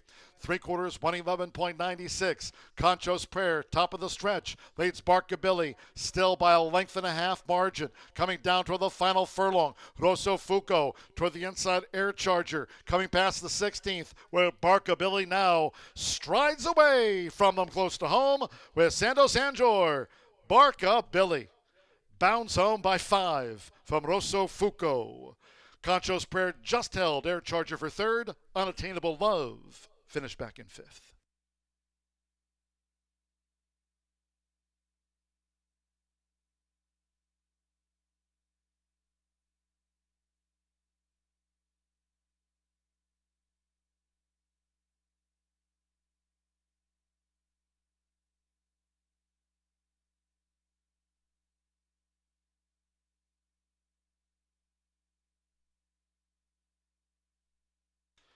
$142.82 on a sloppy track here at the shoe. 10-1 and then a show photo. 10 Barca Billy, 5-1 first. Number 1 Rosso Fuco, 7-2 on the runner-up. Stand by for the 3rd and 4th from the judges. 142.82. Couple wins on the card for Santos Sanjor. Bobby Pompel, Barca Billy for Smoky Creek Farm at 5-1. Was always traveling well. Just about 5 lengths or so in it from the runner-up Rosso Fuco. Concho's Prayer, Air Charger 3rd and 4th, with Unattainable Love 5th for the Pentafecta featured.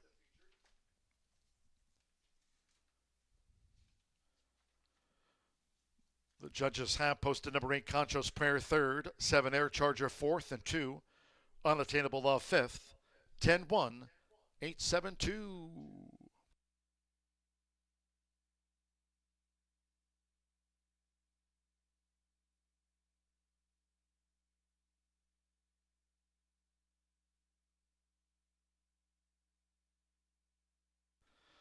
And the Murphy Trailer Sales winner circle, number 10, Barca Billy, riding double for Santos Sanjor. Barca Billy, 5-year-old bay gelding by Casaba. And the smoke warning mare, not in the mood for that. Bobby Pompel trains for Therese and Herb Brysel's Smoky Creek Farm. Horseshoe Indianapolis congratulates the winning connections of Barkabilly.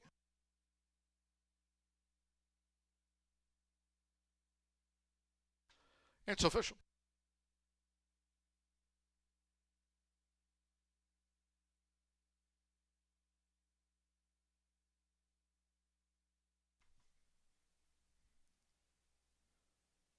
The 10-1 exacta paid $122.60. 50-cent trifecta 10-1-8, $144.35. 10-10 double $118.40. Pick 3, $2,015.80. The 10-cent pentafecta 10-1-8-7-2, $222.81. Unattainable Love was fifth. The 10-cent superfecta 10-1-8-7, that paid $91.57. 8 faced the starter, 142.82. 17 minutes away from the 9th of 10 as the lights power up. Maiden is off the turf, 1 mile and 70 yards, sloppy track. Scratch the 2, Royal Scarlet. Take out the 5, Cafe Embrace. Now scratch the 6, Lady Faye. Take out the 7, Spicy Rival. Scratch 8, How About Abby? Take out 10, Loves to Fish. Scratch the number 13, Dreaming of Joy. Scratch 14, Eve. And the 16, White Star Line, won't sell. Scratch the 2, 5, 6, 7, 8, 10, 13, 14, and the number 16 all have been scratched. Number 1, Foxy Mademoiselle, Santo Sanjor. Ready with a rotting double on 1, Foxy Mademoiselle, Santo Sanjor. Number 4, Senora Doro. Make the rider Fernanda de la Cruz. Fernanda de la Cruz on 4, Senora Doro. And 9, Bow Cup, Adam Beschizza. Rides 9, Bow Cup. That's what we have.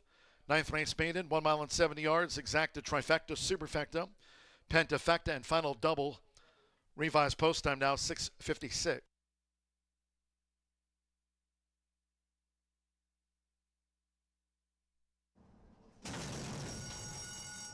They're off. Concho's Prayer away well. Barca Billy with toward the inside, Rosso Fuco. Dream Fast with Whiskey Tryst, Unattainable Love. Air Charger and El Sireno has dropped back to last. Concho's Prayer to the early lead for Fernanda de la Cruz. First turn run. Concho's Prayer establishes an early length and a half advantage over Barkabilly, who takes up the pursuit as they go to the back of the track. To the inside, Rosso Fuco, along with Dream Fast and Whiskey Tryst in the top 5. Air Charger as the white dots on the black sleeves. Unattainable Love with the rail, and El Sireno at 42-1 trails in 8th place, quarter 24.06 seconds. Making this run toward the half-mile pole, Concho's Prayer leads a close-up Barkabilly by 3/4 of a length. It's a break of 3 more to Rosso Fuco, and on the outside, Dream Fast. They're 3rd and 4th. A break of 2 more. 2 on the outside, Air Charger in 5th. Unattainable Love is a ground-saving 6th. El Sireno just picked up Whiskey Tryst, who's been relegated to last. Half-mile, 47.68. They round the far turn, well inside 3 furlongs to go. Aiming for Concho's Prayer. Barkabilly's been near for Santo Sanjor, with Rosso Fuco looking to gain now on these leaders from 3rd for Joe Ramos as they straighten away. 3/4, 111.96. Concho's Prayer, top of the stretch, leads Barkabilly, still by a length and a half margin. Coming down toward the final furlong, Rosso Fuco toward the inside, Air Charger, coming past the 16th, where Barkabilly now strides away from them close to home with Santo Sanjor.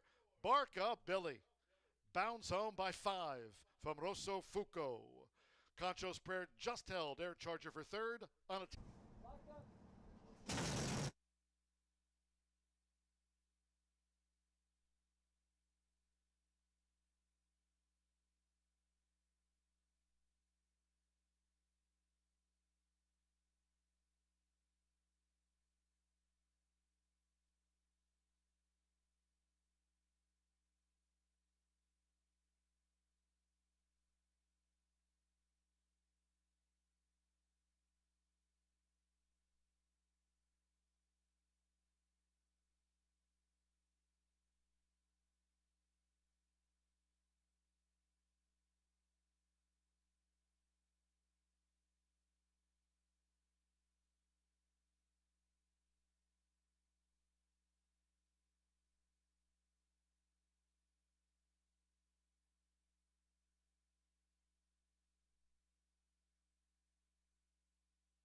The horses stepping onto the track now for the 9th race.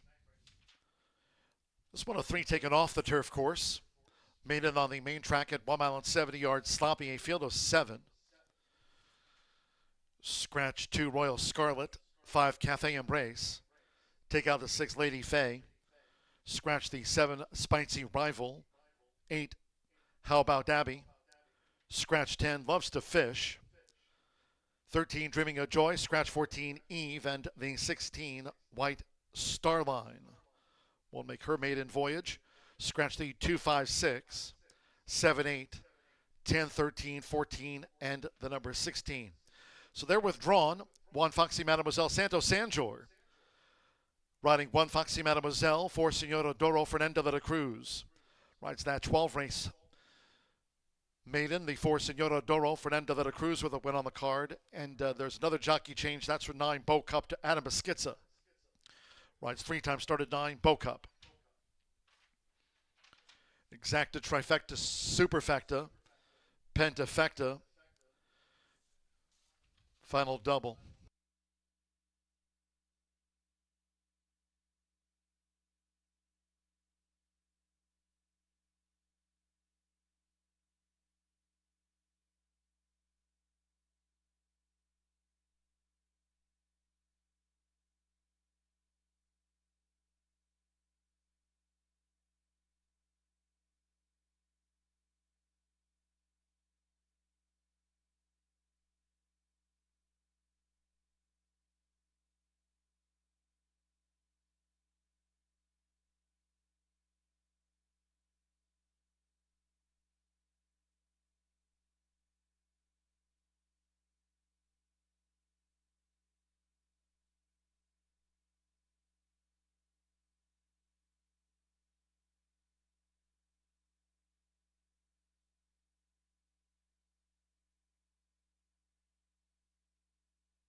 The horses are approaching the starting gate, going down to the 1 mile, 70 yard start for the maiden. Get your wagers in on final approach.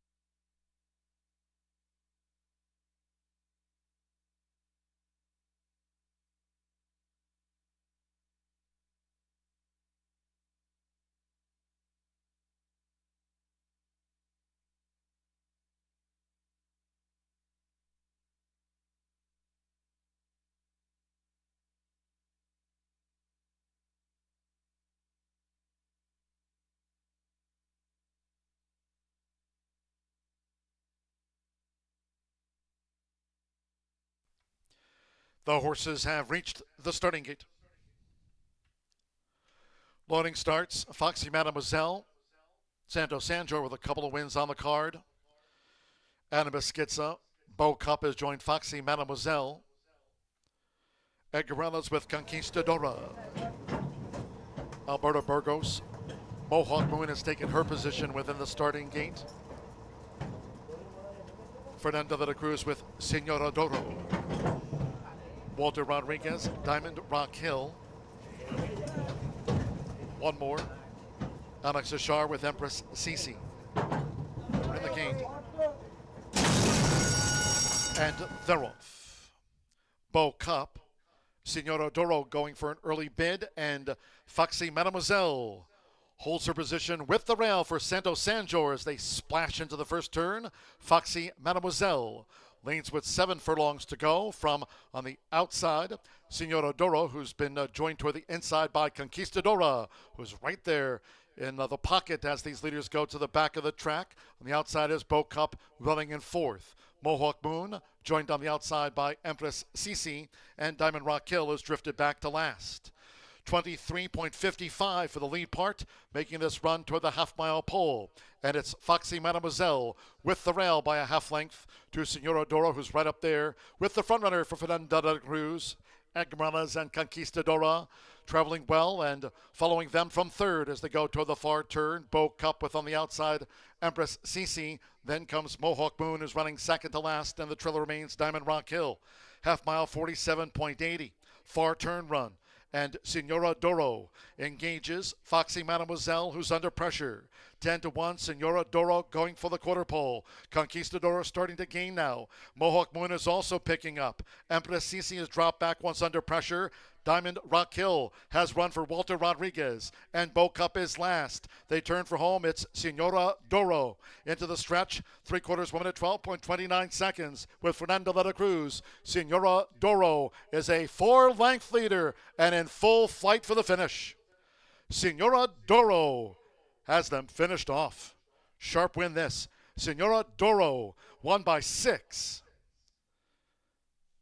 Mohawk Moon gained second from Conquistadora. They spaced the others. Diamond Rock Hill 4th, and Empress Sisi finished 5th.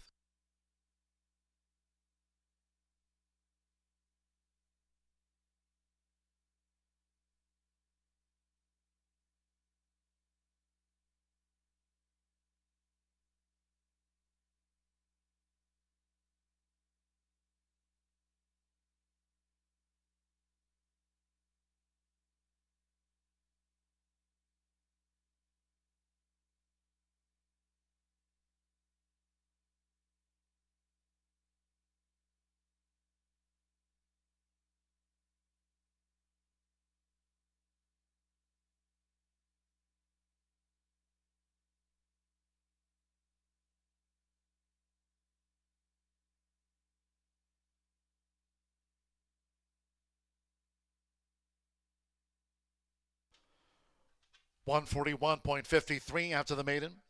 4, Senora Doro, 10-1 first.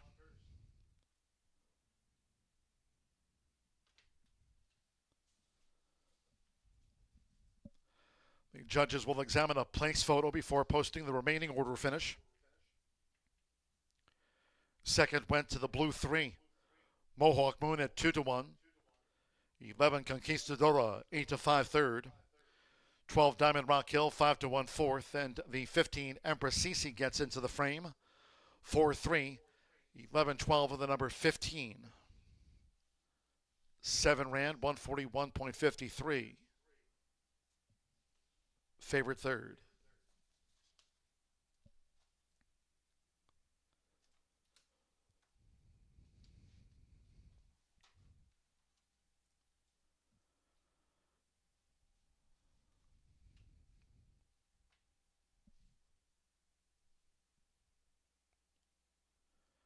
Returning to the Murphy Trailer Sales winner's circle, number 4, Senora Doro, with Fernanda de la Cruz riding double. And now 49 for the meet.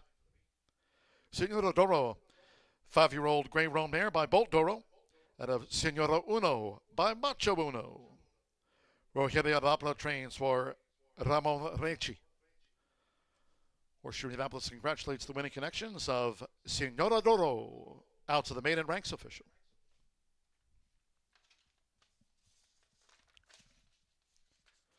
For 3 exacta paid $65.80. 50-cent trifecta, $56.30.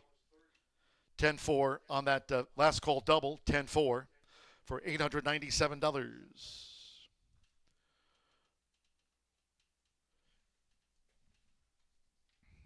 10-cent pentafecta. Empress Sisi was 5th, $83.12.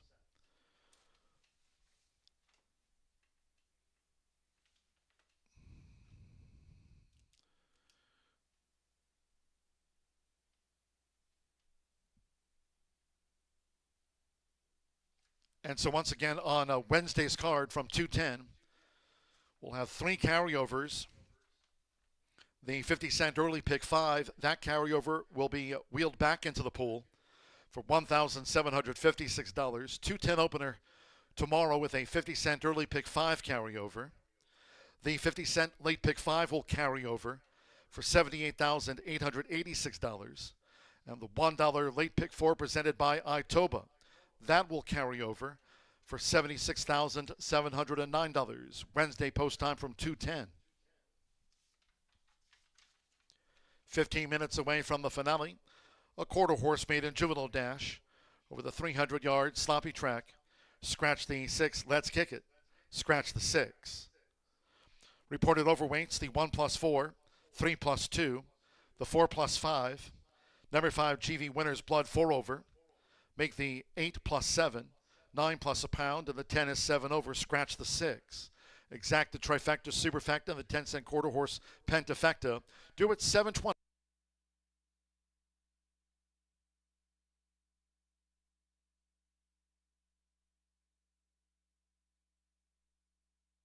In the gate. And they're off. Beau Cup. Signora Doro going for an early bid, and Foxy Mademoiselle holds her position with the rail for Santo Sanjor as they splash into the first turn. Foxy Mademoiselle leads with 7 furlongs to go from on the outside. Signora Doro, who's been joined toward the inside by Conquistadora, who's right there in the pocket as these leaders go to the back of the track. On the outside is Beau Cup running in 4th. Mohawk Moon joined on the outside by Empress Sisi, and Diamond Rock Hill is drifted back to last. 23.55 for the lead part, making this run toward the half-mile pole. And it's Foxy Mademoiselle with the rail by a half length to Senora Doro, who's right up there with the front runner for Fernanda de Cruz. Agmanas and Conquistadora traveling well, and following them from third as they go toward the far turn. Beau Cup with on the outside Empress Sisi. Then comes Mohawk Moon, who's running second to last, and the trailer remains Diamond Rock Hill. Half mile 47.80. Far turn run. And Senora Doro engages Foxy Mademoiselle, who's under pressure. 10-1, Senora Doro going for the quarter pole. Conquistadora starting to gain now. Mohawk Moon is also picking up. Empress Sisi has dropped back once under pressure. Diamond Rock Hill has run for Walter Rodriguez, and Beau Cup is last. They turn for home. It's Senora Doro into the stretch. 3/4 1 minute 12.29 seconds with Fernanda de la Cruz. Senora Doro is a 4-length leader and in full flight for the finish. Senora Doro has them finished off. Sharp win this. Senora Doro won by 6. Mohawk Moon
Ladies and gentlemen, may I have your attention, please?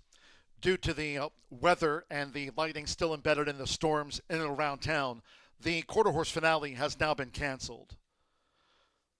10th race, quarter horse maiden juvenile, will be canceled due to lightning still embedded in the storms in and around the track. Owing to safety concerns, the finale will be canceled due to the current weather situation. All advanced wagers on race 10, that quarter horse maiden, there will be refunds.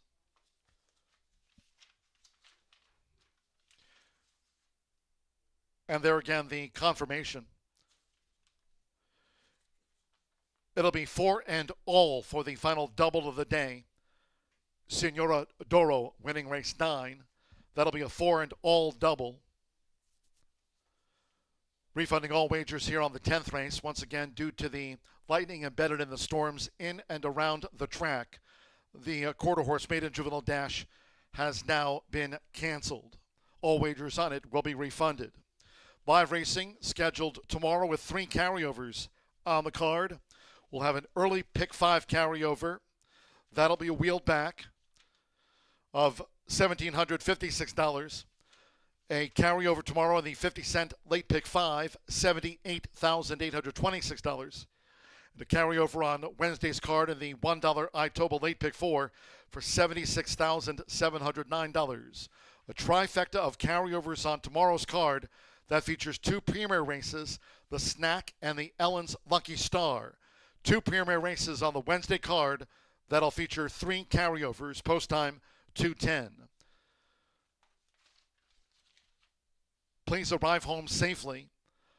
For now, from the broadcast booth, track announcer John G. Dooley, after canceling the finale, saying goodnight.